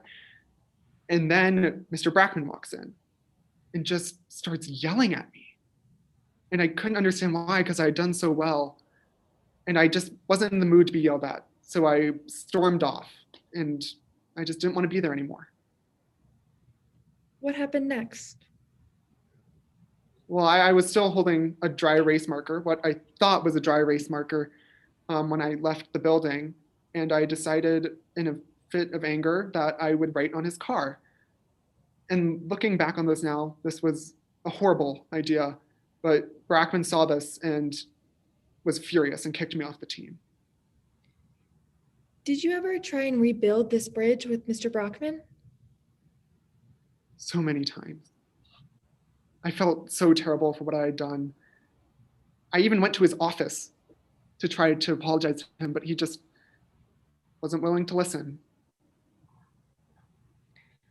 Why was it so important for you to apologize to him? Well, I did really want to help my team win state. But even more than that, I had a really guilty conscience about what I had done to Brackman. And I just wanted his forgiveness more than anything. Now, I'm sorry to have to ask you this, but did you have anything to do with Mr. Brackman's death? No. I wanted to apologize to him, not to hurt him. I never held that much anger towards Coach Brackman, ever. I was always frustrated with him, but never angry. No. Do you know where Mr. Brackman lived? No, we never did practice or anything at his house, so I don't know where he lived. How did hearing about Mr. Brackman's death affect you? I was devastated. I mean, the first thought that came into my mind was, I never got to apologize. And that felt worse than anything. Thank you, Your Honor. I have no further questions for this witness at this time. Thank you. Cross-exam? Yes, Your Honor. Good afternoon, Mr. Becker. Please keep your answers as minimal as possible. I will do my best. Thank you. You were on the Colorado High School mock trial team, right? Yes, that is correct. And up until the end of your senior year, you were on the A team, correct? That is correct. Some would say the star. And on that team, you were particularly good at cross-examinations and closings, right? That is correct. And isn't during cross-examinations and closings, you have to be kind of quick on your feet and make something up kind of on the spot? Isn't Yeah, that true? I guess I would say that. Yeah, but it's so much more than that. Okay. And Mr. Brackman, the victim, was the mock trial coach, wasn't he? That's correct. Did Mr. Brackman ever criticize you for how you cross-examined your clients? He was criticizing me for everything. No matter how well I did, he would criticize me. Was this because of your lack of preparation? I mean, I guess some people would see it as a lack of preparation, but I just prefer to improv things. I work best that way. And going back to the whole cross-examinations and closings kind of tactics, you were able to make stuff up on the spot with no real planning behind it, weren't you? Yeah, that's correct. I was really good at improv. Okay. And it was because of this that you were bumped down to the B team, correct? Yeah, despite me doing so well, I was still moved down. Okay. And am I correct that Taylor Perkins, one of your closest friends, is also on the team with you? Yes, that's correct. She actually joined because of me. And your closest friend that you got to join quit so that you would be on the A team again, right? Well, she really had no interest in doing mock trial after I left. So she didn't want to do it if I wasn't there. Okay. Would you say that Taylor would do anything for you if you asked him to? Objections, calls for speculation. Response? Your Honor, this is simply just a question involving the relationship between Mr. Becker and Ms. Perkins. Reply? Your Honor, this question is calling for my witness to speculate on what Taylor would or would not do, and he does not have the ability to do that. I agree that this is speculation, so I'm going to sustain the objection. Thank you, Your Honor. Do I have permission to rephrase the question? Yes, of course. As Taylor's best friend, would you do anything for her if she asked you to? If he asked you to, sorry. For Taylor, I would do just about anything, but not anything crazy for her. And they are your best friend, correct? She's my best friend in the entire world. That's correct. Okay. Let's move on to the regional competition. At the competition where Brackman wrote you a script, did you go off the written script and just say what came to you? Well, yeah, I don't like it when coaches write scripts for students. I like to put in the actual work. Okay. And do you believe that if it wasn't for you that your team would have lost regionals? Yeah, I would say so. I was pretty much the star of the team. So therefore you made something up on the spot during a trial and you won the competition, right? Yeah, that's correct. It was a pretty great moment. Okay. And after the competition at the next mock trial meeting, you were writing the pros and cons of the event on a board at a later mock trial meeting, correct? That's correct. We do the debrief. And did you or did you not storm out of practice after Brackman started critiquing you and calling you out in front of everyone? Yeah, he was just yelling at me and I didn't want to be there for that. And did that embarrass you that he was calling you out in front of everybody? Of course. Why wouldn't it? Okay. And Brackman drove a beautiful white Porsche, didn't he? Yeah, I mean, if it's your thing, it's not really my thing, fancy cars, but I guess it was a pretty nice car. And when you stormed out of mock trial, wasn't Brackman's car the first thing you saw? Yeah, it probably was. And without thinking about it, after previously standing at the easel and paper near permanent markers, you walked out of practice with the permanent marker still in your hand, and you decided to write Worst Attorney Award on the hood of his car, correct? I would have to clarify that I thought it was a dry erase marker, but yes, I did do that. Mr. Becker, do dry erase markers and permanent markers look the same to you? I mean, they look pretty similar, yeah. Okay. This was a kind of spontaneous and in the moment kind of action. Do you find yourself making these kind of decisions and impulsive decisions frequently? Not really, no. I guess I was just pretty angry that day because he was really yelling at me. So you were angry? At the time I was angry and frustrated, yeah. And you made a decision to do something based off of your anger? In that moment, yes, but that's not usually who I am. Okay. And isn't it safe to say that you didn't think about the consequences of this action right before you did them? Right before you did it?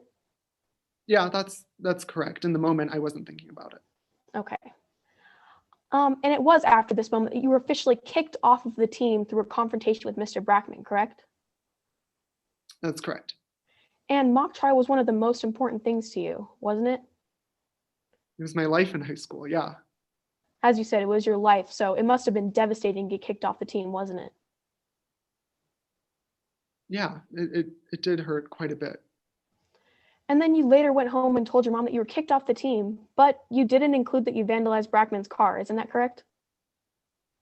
That is correct. I was embarrassed about what I had done. Was this because you did not want to get in trouble for the impulsive and anger-driven decision you decided to do? No, not really. It was more that I was ashamed of what I had done, and I just, in the moment, I didn't want to relive that. So you didn't want to get in trouble for doing what you decided to do? No. Okay. And after this, you did say you would get Brackman back if it was the last thing I did. Your Honor, under Rule 403, this is unfairly prejudicial and misleading the jury. Response? Your Honor, I am just mentioning something that was in his testimony as a reminder of what he did say in his testimony. Response, Your Honor? Sure. Your Honor, she mentioned a statement that has with a conversation that we have no context for, so therefore allowing this statement in would be misleading the jury as we do not know any of what happened before or after this statement. Response, Your Honor? I'm going to sustain the objection. If you would like to rephrase your question or lay foundation, I will allow that. Thank you, Your Honor. During the conversation with your mother, where you didn't tell her about the car, didn't you say that you would get Brackman back if it was the last thing you did? Objection, Your Honor, this is still misleading the jury. I'm going to go ahead and allow it. So objection overruled. Thank you, Your Honor. I'm sorry, could you please repeat the question? Yes, of course. So during the conversation you had with your mother about the car, or actually not about the car, you did say you would get Brackman back if it was the last thing you did after that, correct? Yeah, but that was just in the moment. I was frustrated, and I didn't actually mean that. It was just what was going on in my mind. So it was in the moment? Yes, it was in the moment of that. In that particular moment when I was frustrated, yes, I did say that. Okay. So let's move a little farther into the future. Is that all right with you? Yes, that is fine. Okay. On March 5th, 2020, you and Taylor went to the Fry Shack after school, right? Yes, that is correct. And you had your phone there, right? Yes, I did. And then, am I remembering correctly that you then walked around the mall with Taylor? It's all a little bit hazy, but yeah, that sounds like something you would do in the mall. Okay. And then not once did you realize that your phone was missing during that, right? Well, no, as I had said, I had just seen the mock trial team before, so I was a little bit embarrassed and in a rush. So I didn't notice that I was missing my phone. Okay, but your mom had a kind of phone policy, and didn't she? She had a phone policy about when you could use your phone and how you could use your phone, right? Yeah, I don't think she really understands my connection to my phone. And as you said, your connection to your phone, how could you have possibly gone anywhere without it without knowing it was missing? Well, I mean, as I said, I was really embarrassed and I wasn't really thinking in the moment because I had seen my entire team there the day after I'd been kicked off. So you were embarrassed in the moment and you did something that you wouldn't normally do, which is lose your phone? Well, I mean, I lose my phone all the time, but I usually find it. Okay. Are you okay if we go through a little recap of everything we kind of discussed? I mean, it's fine by me. Okay. As a recap, in mock trial, making something up on the spot in a court case comes easily to you, right? Yes, that is correct. Your Honor, all of these questions have been asked and answered. Your response? I was just doing a recap for the jury as to point out the most important factors of this. I can not ask these questions if you would like me to. This has been asked and answered, so I will sustain the objection. Okay, thank you, Your Honor. I have one last question for you, Mr. Becker. Do you tend to get carried away in the moment? Not usually, no. Even though you already testified to not thinking rationally in the moment? Not all the time. That's just an exception, really. I would say it's the exception, not the rule for me. Okay, no further questions, Your Honor. Thank you. Any redirect? Just briefly, Your Honor. Mr. Becker, would you ever lie for Taylor Perkins? As much as I love Taylor, no. It's hard, but I value honesty. Thank you, Your Honor. No further questions for this witness.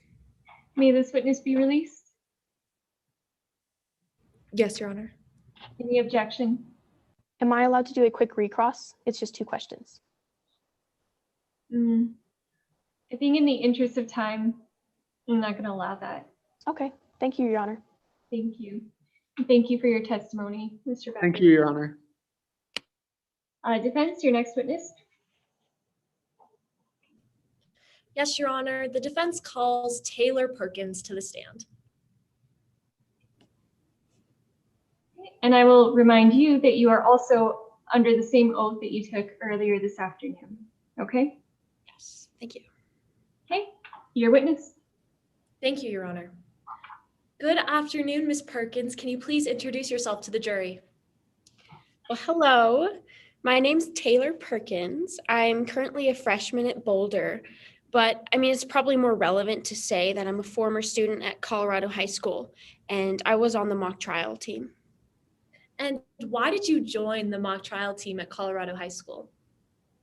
You know, honestly, I just joined to spend more time with Avery. And who is Avery Becker to you?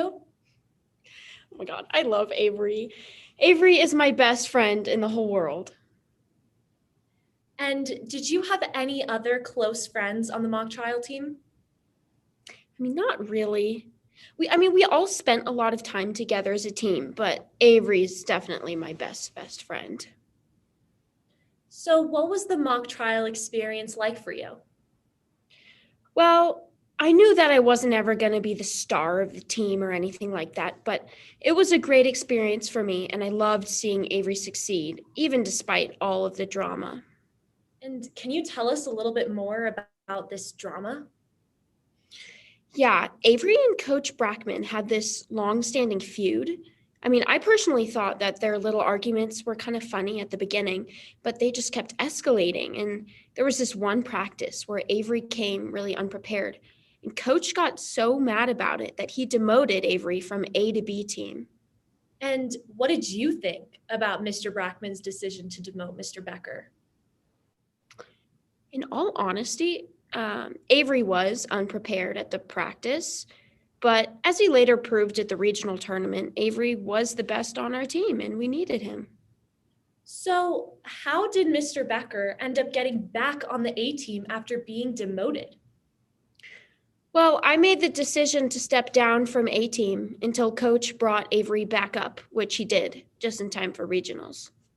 And did Mr. Becker and Mr. Brackman have more arguments during mock trial after regionals? Yeah, everything blew up at one practice in between regionals and state. I mean, I didn't see it happen, but it ended with Avery pranking coach by riding on his car. I mean, it just went totally wrong. And then coach kicked Avery off the team for good. So what did Avery do about this? Well, he tried to get back on the team multiple times, but coach didn't budge. Ms. Perkins, I want to transition to the day before the crime, Thursday, March 5th of 2020. What did you do on this day? Avery came over to my house after I had mock trial because, Avery wasn't allowed to be there. And we played some games on our phones. Later, we went to the Fry Shack to get something to eat. And what happened when you got to the Fry Shack? Well, we saw most of the team there, including Alex Cifuentes. I think it was really hard for Avery to be with the team, and he got really visibly upset.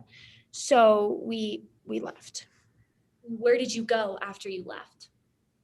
We hung out at the mall, and we just went our separate ways for the night. Now let's talk about the next day, March 6th, the day that Mr. Brackman died. How did this day start for you?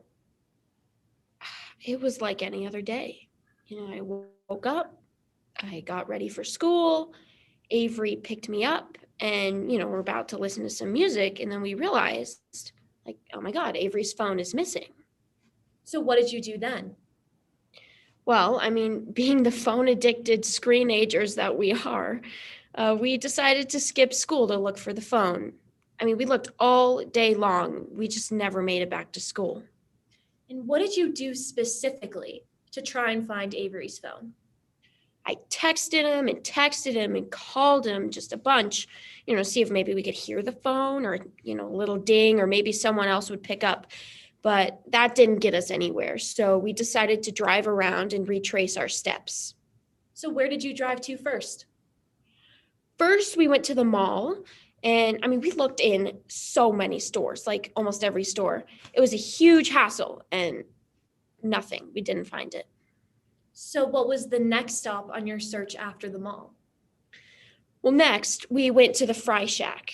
And, I specifically remember that Avery had it when we were at the Fry Shack. So I figured, maybe he left it on the table before we left.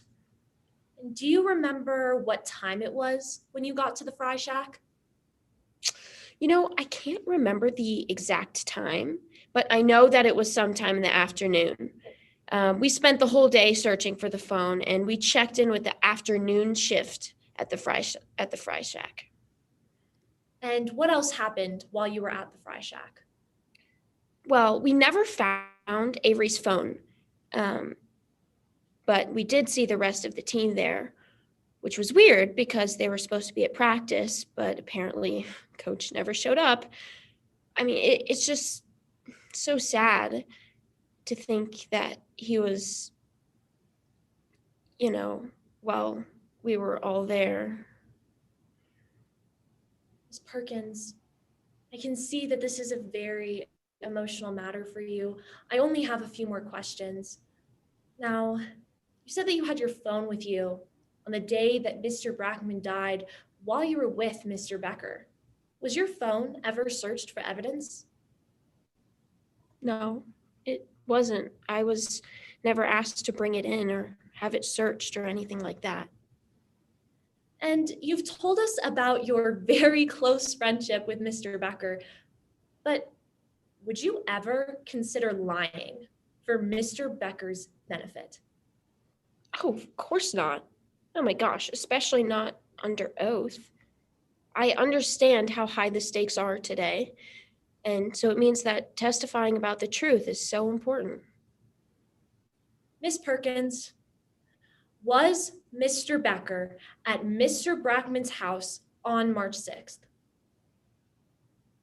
No, I was with Avery all day long on March 6th.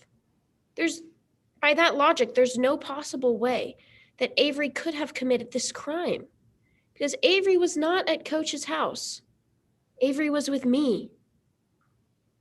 Thank you, Ms. Perkins. Thank you, Your Honor. I have no further questions for this witness at this time. Thank you.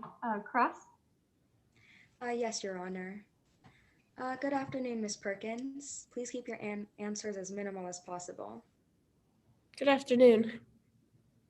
You graduated last year from CHS, correct? Yes, correct. And you would say that you and Avery Becker are close friends. Best friends, yes. And what did you think about your mock trial coach? Mr. Brackman? I think he and Avery definitely had a unique relationship, and we didn't agree with everything that he did. Okay. When Brackman demoted Avery, do you think Avery was angry? Yes, I do think so. And after that, you quit the team in support, correct? Well, I didn't quit the team to necessarily show my support. Rather, mock trial really doesn't mean as much to me as it does Avery. And so I gave up my spot in hopes that Avery could take it. Okay. According to your statement, Avery liked to play pranks on Brackman, right? Well, I wouldn't say that Avery liked to play pranks on Brackman. More that there was one incident involving a prank. Okay. You called Avery rash. Would you say the pranks he played did reflect that? I think Avery was rash at times, but that really isn't the totality of who Avery is as a person. I mean, we can't judge one person by an act they did in a moment of anger because we all get angry sometimes. That doesn't reflect our character. Would you say that vandalizing Brackman's car was a rash prank? I do believe so, yes. And Avery said he thought he grabbed a dry erase marker. Do you believe him? Yes, of course. Avery was confused. Avery had a dry erase marker in hand. Were you actually there at the time to see which marker Avery grabbed? No, I was not at this practice. Okay, so afterwards, Brackman kicked Avery off the team, right? Yes. Do you believe Brackman was justified in doing so? Well, I thought it was a bit extreme, seeing as, I think that's a complicated question because Avery really is a good person, and Avery is also very skilled at mock trial and a hard worker. So Avery deserved to be on the team, but at the same time, Avery admittedly made a mistake, just as all normal do. Let's move to March 5th, the day before the murder. You and Avery went to the Fry Shack, correct? That we did, yes. And the mock trial team was also there, right? Yes, we did see the team there. And Avery and Alex, Avery got mad at Alex and stormed off to the bathroom, right? Avery did storm off to the bathroom, yes. And did he have his phone with him when he left? No, he left it on the table. What about when you left the mall? Well, at that point, sorry, which day are you referring to when you talk about the mall? March 5th. March 5th. Well, when we went to the mall afterwards, no, we actually didn't notice that Avery's phone was missing until the following day. Okay, you described Avery's phone as... I'm sorry, could you please repeat the question? We're having a little trouble hearing you, so I'll give it a minute. Sorry, can you hear me? There you are. You're back. All right. I'll repeat that question. You described Avery's phone as his third kidney, right? Oh my gosh, it's so bad. We're on our phones all the time. Yes. So Avery must have been real angry and worked up to have left it behind. Not necessarily angry that he left his phone behind. It's just that, I mean, we have our phones with us all the time. And I mean, in this day and age, we've got a lot of important information on our phones. So that's why we dedicated all of the following day looking for it. Okay, thank you. So you said you both realized the phone was missing the following morning, yes? That is true. And would you say that's quite a long time for someone to go without their phone for, as you say, someone so attached? You know, for Avery, maybe, but also given that we were spending quality time together for the rest of the previous evening, I wouldn't say so. Okay, thank you, Ms. Perkins. I'm going to ask that you try to just use yes or no answers. So then you both ditched school, correct? Yes. Other than you and Avery Becker, did anyone else know you were ditching school? Not that I'm aware of. Okay. I guess the detectives may have investigated like attendance, but not that I'm aware of. I think we lost your sound again.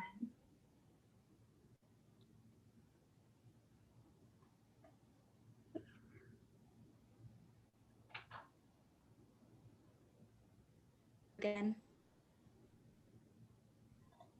I'm sorry, I missed the question because I couldn't hear. I don't know if anyone else is having that problem.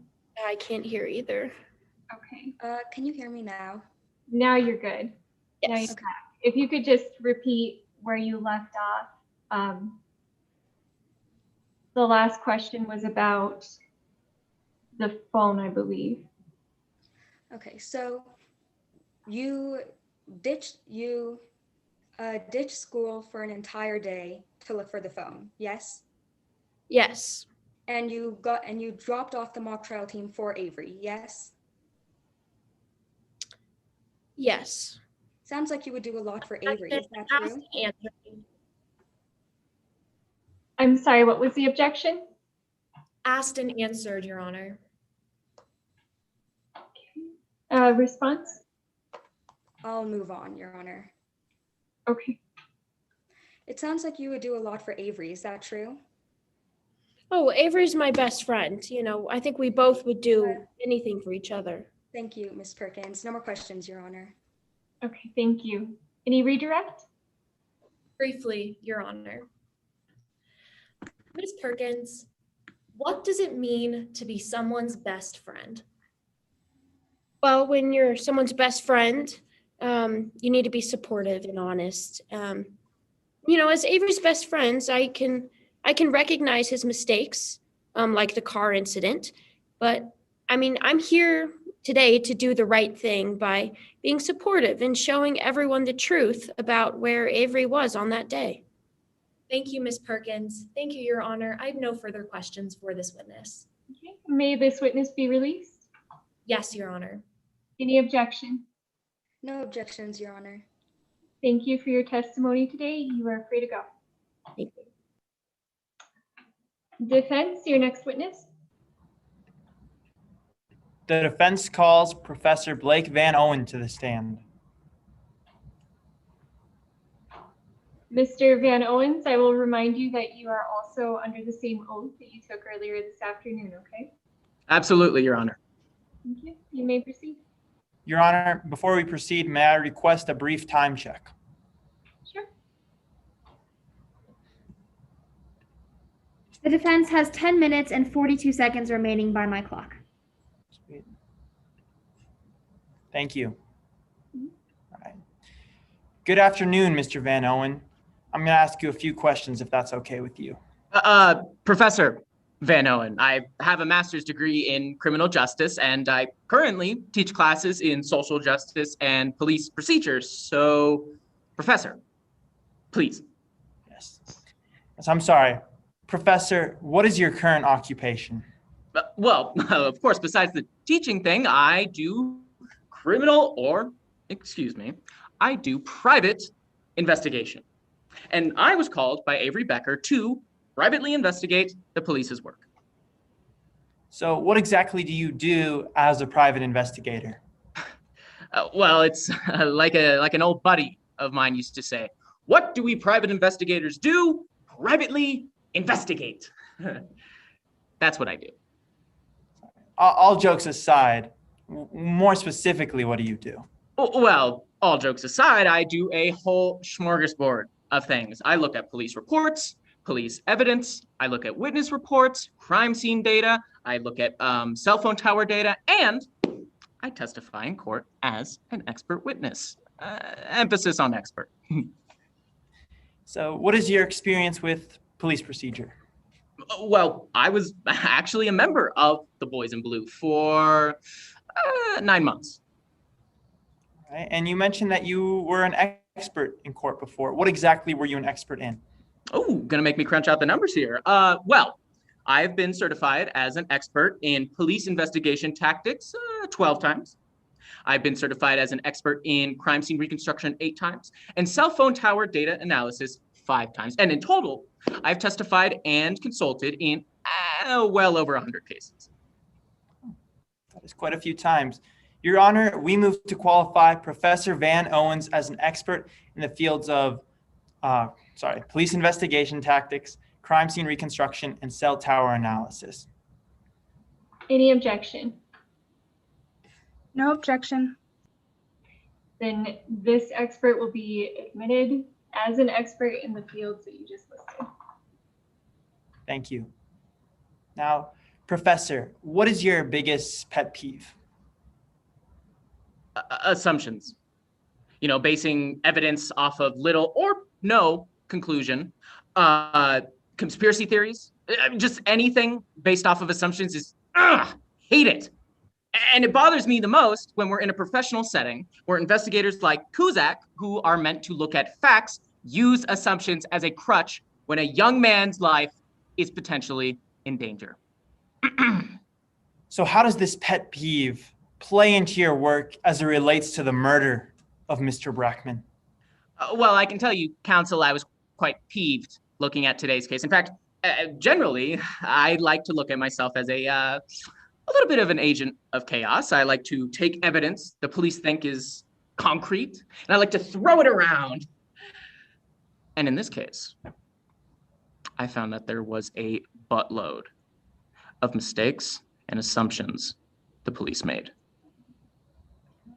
Let's dig into the specifics of these assumptions. What did you find about their usage of cell tower data?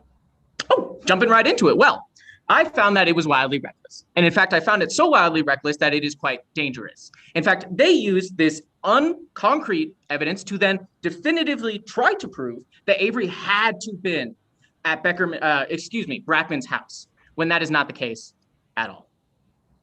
Why is it so wildly reckless of them to assume that? Well, because it's not forensic evidence, and it isn't conclusive that Avery had to have been near to the cell tower. Here, let me give you an example. If I had my phone and I tried to use it to connect, and my phone tried to connect to the nearest tower, but that tower was busy, say with, calls to grandma, family calls, what have you, my phone would then connect to the other tower that may be farther away that is less busy. And this happens so frequently in normal day life that it is impossible to then fully rule it out as something that didn't happen. So if that's the case, how in any way is this data helpful to us? Well, it certainly does one thing, and that is that it clarifies Taylor's alibi, in that Taylor had tried to call Avery's phone to locate it. Thank you. So did the police properly collect anyone else's cell phone data? Oh, no. No, in fact, they chose to only collect Avery's. That's right. The oh-so-diligent police only chose to collect Avery's. In fact, they didn't collect Taylor's phone data. They didn't collect Blair Rowland's phone data. Heck, they didn't even collect Alex's phone data, who they accepted screenshots from. We don't even know Objection, if Your these are Honor. from him. Narrative. Response, counsel. Your Honor, he is going through each and every suspect and other people that the police failed to gather their cell phone data. So it is extremely relevant that he explains each of these people. I will sustain the objection because he is going on a narrative. However, counsel, you can take him through step by step his testimony and streamline the questioning. Thank you, Your Honor. So how did the police fail to gather Alex's text messages? Well, they certainly accepted screenshots from Alex, but did they check his phone? No. In fact, they didn't even collect his phone. We don't know if these screenshots actually came from Avery because the police didn't bother to check Alex's phone. We don't know. Moving on, how did your investigation of Avery differ from that of the police's? Well, I would like to go on something that Kuzak said earlier. Kuzak, an investigator's job is not to rely on assumptions. It is not to rely on a crutch. It is to look at forensic evidence. And there is no forensic evidence that you found. Let's take those scuff marks you mentioned. Those scuff marks you cannot date. Objection, Your Honor. Narrative. Response? Your Honor, my question was, how did your investigation of Avery differ from the police's? And he is explaining that his investigation of the scuff marks is what was different. I do agree that this is an explanation that's answering the question. So I will overrule the objection. Thank you. Can you resume your explanation of the scuff marks? Oh, certainly. Well, I'm very passionate about it, so I can certainly tell you that the police cannot date the scuff marks. They cannot tell you what exactly caused the scuff marks. They don't know whose shoes caused them. In fact, we don't know anything about these scuff marks. We don't even know when they were caused because the police didn't investigate. Thank you. So what else did the prosecution's investigation assume about the scene of the crime? Well, they certainly assumed a lot about the ring video. In fact, they assumed 4 things about that. That's, again, the doorbell doohickey you'll usually see outside of rich folks' homes. They assumed 4 things. The first thing they assumed was that it pinged Brackman's phone. The second thing they assumed was that Brackman then saw this notification. The third thing they assumed was that Brackman then assumed that this was a threat. And then the fourth thing he did was that he scurried over to his kitchen and grabbed a knife to defend himself. Now, where is the evidence to prove this? That's right. Ding, ding, ding. Nowhere. It is nowhere in the report because they never investigated it. Well, sounds like the prosecution made a few assumptions, but at least they didn't lose any critical evidence, right? Oh, my friend, if only you were correct. No, in fact, they only lost the most essential type of evidence, forensic evidence. They lost all the blood spatter. That's right, ladies and gentlemen, gold star for the police for that. In fact, we don't have any blood spatter in court today because they accidentally corrupted it. I never got to see it. And that would have been crucial to even clarifying their case. We don't have it and we don't know. We don't know. Thank you. Now, earlier you mentioned alternate suspects. Who exactly were you referring to? I can't say sure. I mean, Brackman had a lot of clients. Brackman had a lot of students, which of course the police didn't look into. Why would they? But I did find potential evidence to point to a potential alternate suspect, and that's Blair Rowlands. Who is this Blair Rowlands? Right, so Blair Rowlands is the son of an ex-client of Brackman who was sent to jail for life during a very vocal trial. What did you find about this Blair? Well, I found a lot of things, actually. I saw that Blair was also not at school the day of the murder. I found that Blair had a very similar physical build to the person in the ring video. And I found that Blair was also seen with Alex, who was also seen with Avery's phone last. Well, that's quite a bit of evidence. What did the police report say about Blair?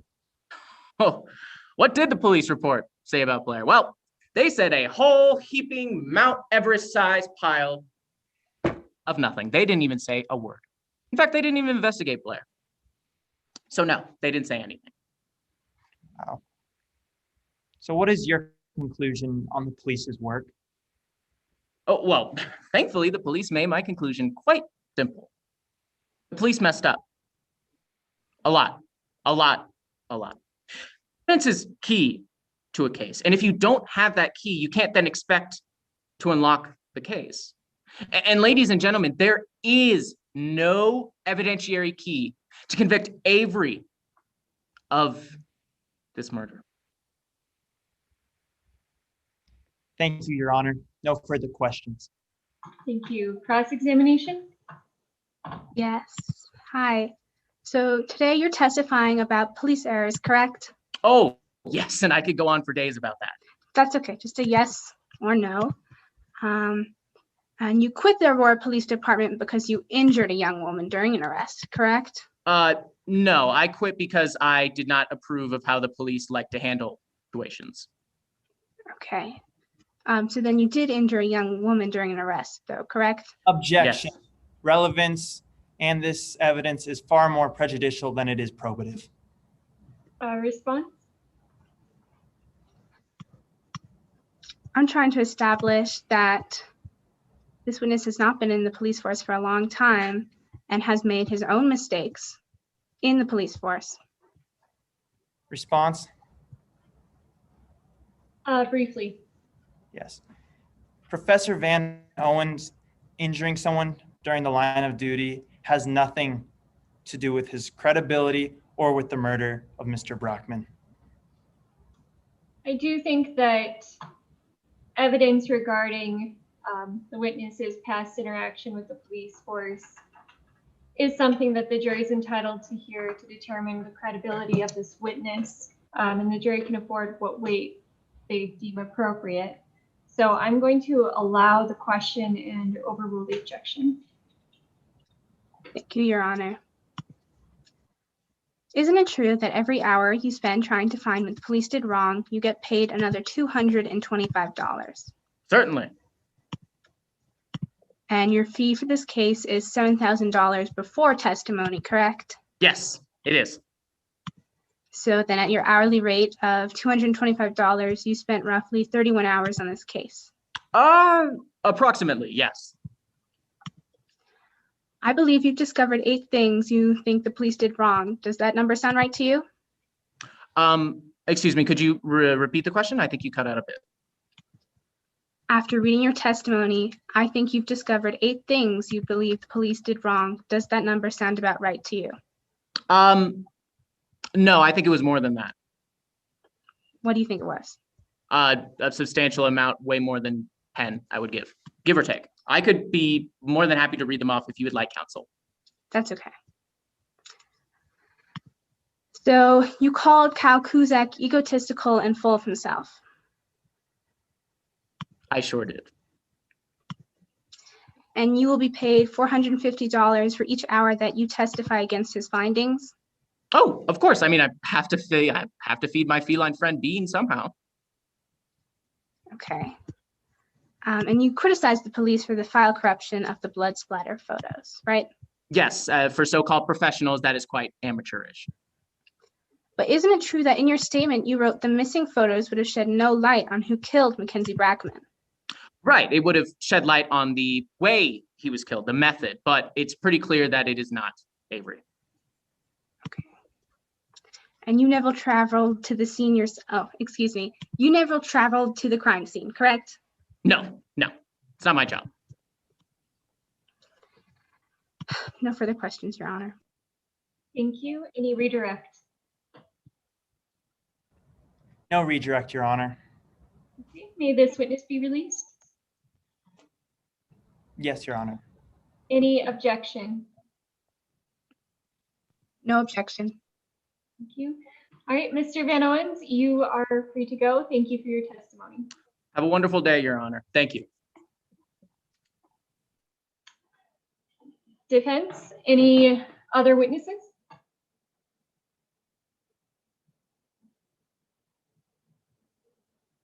No, Your Honor, the defense rests. Okay. At this time, prosecution, are you ready for your closing argument? Yes. Can I get a clarification that anytime we have remaining from our closing statement, we have as a rebuttal for after the defense? Yes. Thank you, Your Honor. Okay. You can proceed when you are ready. Thank you. Ladies and gentlemen of the jury, we have come to the end of this case. You've heard from Kyle Kuzak, who walked you through step by step how the defendant, Avery Becker, killed Mackenzie Brackman. A prank gone wrong once again. You've heard from Alex Cifuentes, who recounted high tensions between Avery and Brackman and told you of Avery's reckless and selfish behavior. And finally, you heard from Detective Jordan Markowitz, who provided you with cell tower data that shows Avery's phone in the area that Brackman was killed. It is unlikely that Avery would absentmindedly lose something that he had described as his third kidney, and even more unlikely that something of such importance could have been gone for so long without being noticed. Avery himself said he makes bad decisions in the heat of the moment. His best friend agreed, calling him rash, and the defense's expert witness called himself an agent of chaos. The defense said, you cannot send someone to jail because of questions and maybes. There is no question or maybe in this case. You cannot let a murderer roam the streets free, and worse, one who is impulsive and reckless. Today, we have proved to you beyond reasonable doubt that Avery Becker is guilty. Avery Becker went to Mackenzie Brackman's house with the intention of vandalizing it and left his house a murderer. Thank you, that's all. Thank you, counsel. Is defense prepared for their closing argument? Yes, Your Honor. You may proceed when you're ready. What happened to Mackenzie Brackman on March 6th of 2020? It seems that every witness in the courtroom has a different answer. And the truth is, we don't know. And that's because the police investigation was fatally flawed. Asking you to rule in this case is like asking someone to complete a puzzle when they've only been given half of the pieces. The police were hyper-focused on Avery Becker from the very beginning. They zoomed in on this puzzle and tried to make you see only one section. We're asking you to look at the whole puzzle, because when you do, you will see that this isn't a picture of guilt. The police misread this puzzle. In reality, the full puzzle would show Avery Becker's innocence. Detective Jordan Markowitz called one person on the mock trial team, and they told him it could be Avery, and he never looked anywhere else. Never looked into Mr. Brackman's personal life, a past enemy, or a vengeful client. He assumed the text messages were real, and he chose not to download anyone's phone contents. How are we supposed to believe his conclusions when we can't even see the evidence? The photos of the blood splatter were lost, and we never saw the real texts. It's like throwing puzzle pieces out the window. The prosecution also brought Kyle Kuzak to the stand. Something Kuzak and Markowitz have in common: they make conclusions based on assumptions. Kuzak assumed the knife was from the house. He assumed there was a struggle when Brackman had no other injuries.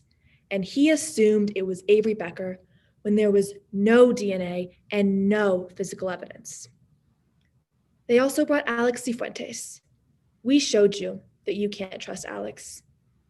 He told you that he and Avery were constantly competing, and he had Avery's phone the very night the text messages were sent. And now he's gotten a new phone and can only show us a photo. Now, we brought Avery Becker to the stand. Avery told you how much he loved mock trial, and he never wanted to hurt Brackman. He told you that he doesn't even know where Coach Brackman lived, and Avery told you where he was that day. And it was not at Brackman's house. He was with Taylor Perkins all day, looking for his missing phone. They went to the mall, then they went to the fry shack, then they went home. Where was Blair Rollins that day? We don't know. because no one ever asked. We do know that Alex and Blair were friends, and Blair had a grudge against Mr. Brockman. You also heard from Taylor, who confirmed the truth about her and Avery. She told you she would never lie for Avery. She's here to tell the truth, that they spent the day together. And she told you the police never contacted her, never asked to check her phone. Finally, you heard from Professor Blake Van Owen. He told you just how fatally flawed the whole investigation was. He told you he tried to reach out to Alex and Blair, and they refused. And he told you there's no way of knowing where Avery or Avery's phone was that night. He told you this case was strung together with maybes and probablys. Well, maybes and probablys aren't good enough. Maybes and probablys are reasonable doubt. We would like to remind you the prosecution had the burden of proof. They had to prove Avery Becker broke into Mr. Brockman's house and Mr. Brockman was killed. Now, we don't dispute those events, but we dispute the suspect. The prosecution brought you no DNA, no fingerprints, and no photos to prove that Avery Becker was ever at the residence. They failed to fulfill their burden of proof. Too many pieces have been taken from this puzzle, and the prosecution prejudged this puzzle to be one of guilt. However, if you think about all the evidence or lack thereof in this case, you will see that this picture is a puzzle of innocence. Thank you, Your Honor. Thank you, counsel. And I believe we do have time for the rebuttal if prosecution is ready. We are ready. Thank you. The defense has attempted to persuade you with the image of a carefree, innocent teenager and wants you to ignore the facts. They want you to believe Taylor Perkins, who has a clear bias. Her vision is tainted by the lies of Avery Becker, who is the king of thinking on his feet. They want you to believe Blake Van Owen, who never went to the crime scene and, again, called himself an agent of chaos. I'm going to ask you to remember key testimonials that proved Avery Becker went to Brackman's house and killed him. Avery Becker has a record of acting out. Avery Becker is volatile. Avery Becker is reckless. Avery Becker acts in the moment based on anger and emotion. The superstar of mock trial himself, Avery Becker, is beyond reasonable doubt guilty. That's all. Thank you. All right. If I could have everybody turn on their cameras so I can see all of your faces.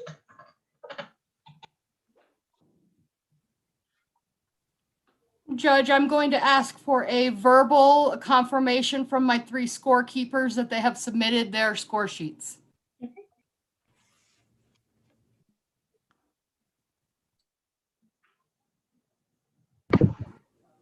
I submitted mine. I submitted mine as well. I submitted mine as well. Thank you. I will confirm submission while you guys go over feedback. Thank you. So I'm going to talk a little bit, and then I know the panelists will also want to say a few words to you too. I have to congratulate all of you. In this new COVID era, especially, we've all had to adapt to online trials. It's been strange. Trial in and of itself is already strange, and you guys aren't even lawyers yet. So you did fantastic, each and every one of you. You should be very proud of yourselves. I want to say all of the witnesses, hats off to you guys. You were fantastic. You fit your characters. My gosh, like hilarious and just on point. Detective was very true to form. I loved all of it. So very good job to you guys. You did your attorneys a huge favor because you presented as that witness actually would at trial. I can envision that. As for the attorneys, I have notes on each of you that I'd like to share. I can tell you that this trial was a pleasure to watch. And what that means, it's a high compliment to you guys, because I wasn't sitting there thinking, dear God, I'm nervous, poor girl, poor guy. All I was thinking was, oh, that's a good point. Oh, they brought up a really good piece of evidence. So that's a sign that you did what you were supposed to do. You presented the case well.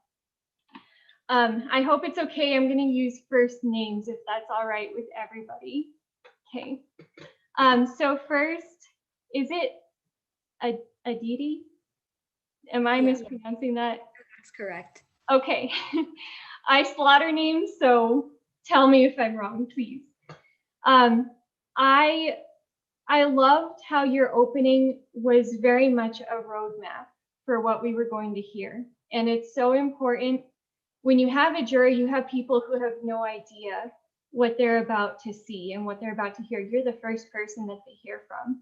So it's important that you create an outline of what they're going to hear, and then you stick to that. And what you promise is actually what came through to trial. So it was very easy to follow. I love the introductions of everybody, and I thought you did a great job of that. You laid out the players, why they were important, and who to pay attention to. So I thought that was very well done. I loved how you described reasonable doubt as the most important phrase in court. That so often goes unnoticed, and I can tell you I'm a defense attorney, so I have my own prejudice against prosecution, but they never bring that up. And I commend you for doing that, because you're acknowledging how important it is. You're there to take away somebody's freedom. And I thought that that was really well done. So I'm very impressed. Thank you. Next, Henry. I love how passionate you are. It's so cool to see you getting excited and that confidence, and you're engaging with the witnesses. You were especially engaging when you did the opening statement. I was listening to you. You're the defense attorney, so you tell the dramatic story, and you did that very well. You made me want to understand why your client was innocent. And as somebody who is potentially on your jury, that's exactly what you want to come across. I love that. I also loved the prosecution's case only works if you believe. And like that was such a powerful statement to me. So I love the way you crafted that. I think that it was very well written. Cross-examination too, you tell the story. And I wanted to see what would happen on the objection if it was sustained, if you could think back on your feet, and you did. So that speaks very highly of you. Objections throw off lawyers who have been doing this for years. So to come back from that, that's a high compliment to you. So good job. Next is Sarah. You have such a calm demeanor, and you were so perfect to handle the craziest witness who was testifying today. You kind of diffused him. That's the kind of witness that you don't want in trial. You don't want to be up against, because they are very engaging. They're wild, and just by virtue of being different and, kind of popping out of nowhere in the end of trial when everyone's tired, that grabs attention, and you took away from that. You diffused him, and you got him to make some admissions that weren't so positive for him. So I thought that you did very well. Your style is different from some of the others, but it's very good, because you're very calm, you're very succinct, you don't get rattled. And I like that about your presentation. I know closing arguments are also very hard, because you have to think on the fly. You did great. So I was very impressed with you too. All of you were very impressive. You're going to hear me say that. And he's even still being the witness. Okay, next, is it Evie? It's Evie. Evie. Evie, I thought that you did great. One of the things that I was really impressed with you about was that you were not flustered. You probably got the most objections of anyone, but you didn't let that bother you. And I didn't always rule in your favor, and you didn't let that bother you either. I have to compliment all of you on your professionalism to the court too. But you did that too, even if you got, a sustained objection, it was thank you, Your Honor. So I thought that you did a good job. I like that you stood firm in continuing to make your own objections too, even if you didn't get a ruling in your favor. Even if, it doesn't necessarily go the way that you want to, it's still important to make those objections. And you did. You didn't let anything get you down. So that was impressive. I loved the delivery of the closing. Your argument was very slow. The intonation was very engaging, and you were just passionate about it. And so when you have a delivery like that, you think twice about what those words are coming out of your mouth. So I thought that was very well done. Next, I have Elizabeth. Where is she? There you are. You actually remind me of a prosecutor that I've gone up against. So you're very convincing at that. I really liked your presentation of doing the direct and the cross. You act like it's a conversation, and the really cool thing about you is you mold into the person that you're questioning. And so you can take one tone with one person, another tone with another. It's kind of a chameleon-like talent. And that's very rare, but it's effective because you're able to make someone like you and trust you unknowingly.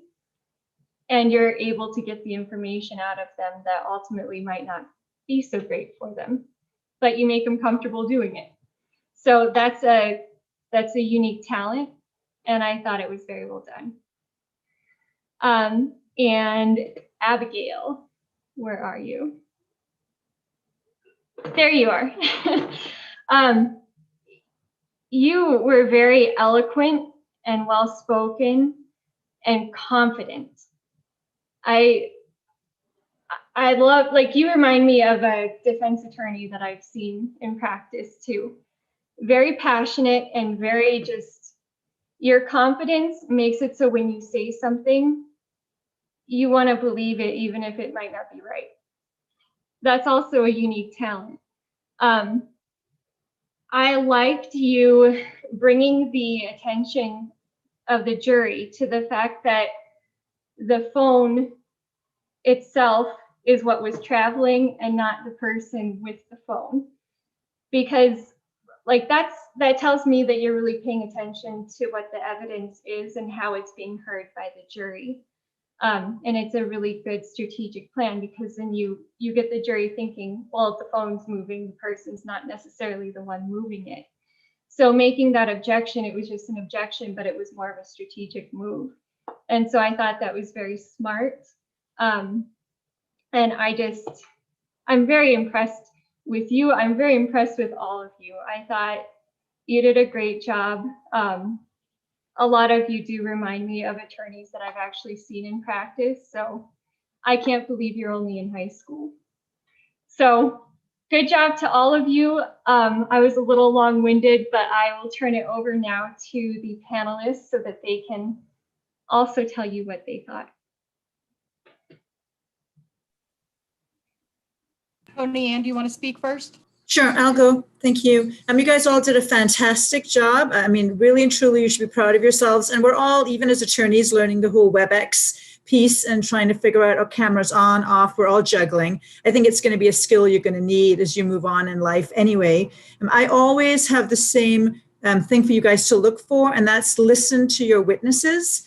I think it's easy when you're stuck in sort of, I have to make these 10 points, not to listen to what your witness says. Abigail, you did a great job of doing that. I felt like you actually pivoted when you heard an answer that you liked or you didn't like. And I think that's a real skill. I think especially in this kind of a competition, it's tough to, well, I have to get these 4 things out. I'm not going to necessarily, listen specifically to what the person's saying. So I think that was fantastic. And then the other thing is control your witnesses. So I always say this too, when you are doing a primary examination, it should be very little attention on you as the attorney and all the attention on your witness. Your witness should take up the screen. For Zoom, I should only see your witness.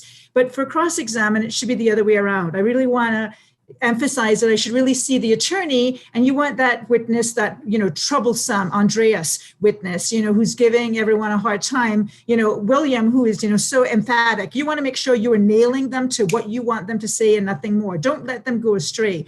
So really control your witness by being polite, but making sure that they're not just, it's not the time for a cross-examination for them to take the stage. You want to make sure you hold that. But otherwise, fantastic job, you guys. I'm really proud of everything you guys did, and keep going.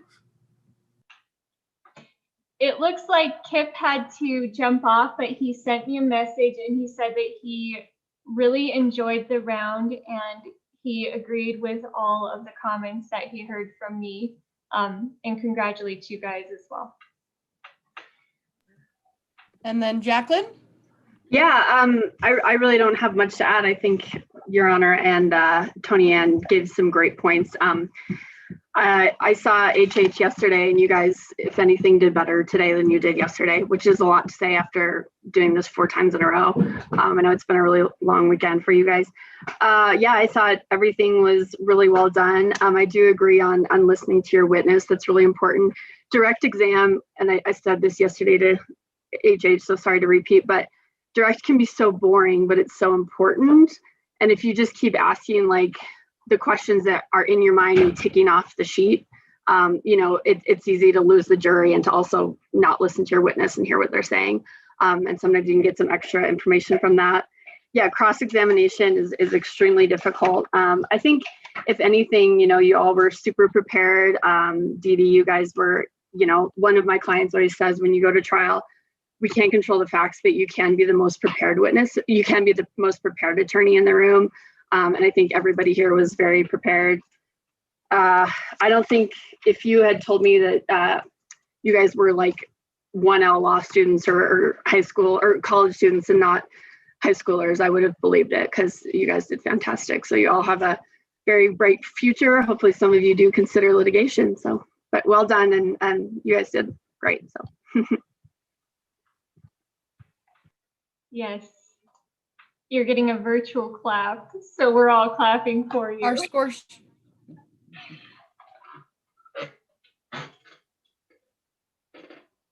Our score sheets have been confirmed for submission. Okay. Yes. Most of your coaches should be aware, but winners will be announced in the judges' lounge. They are hoping to make those announcements by 4 o'clock. But I would get in there early just to be safe. All right. Is there anything else we need to do on this end technically?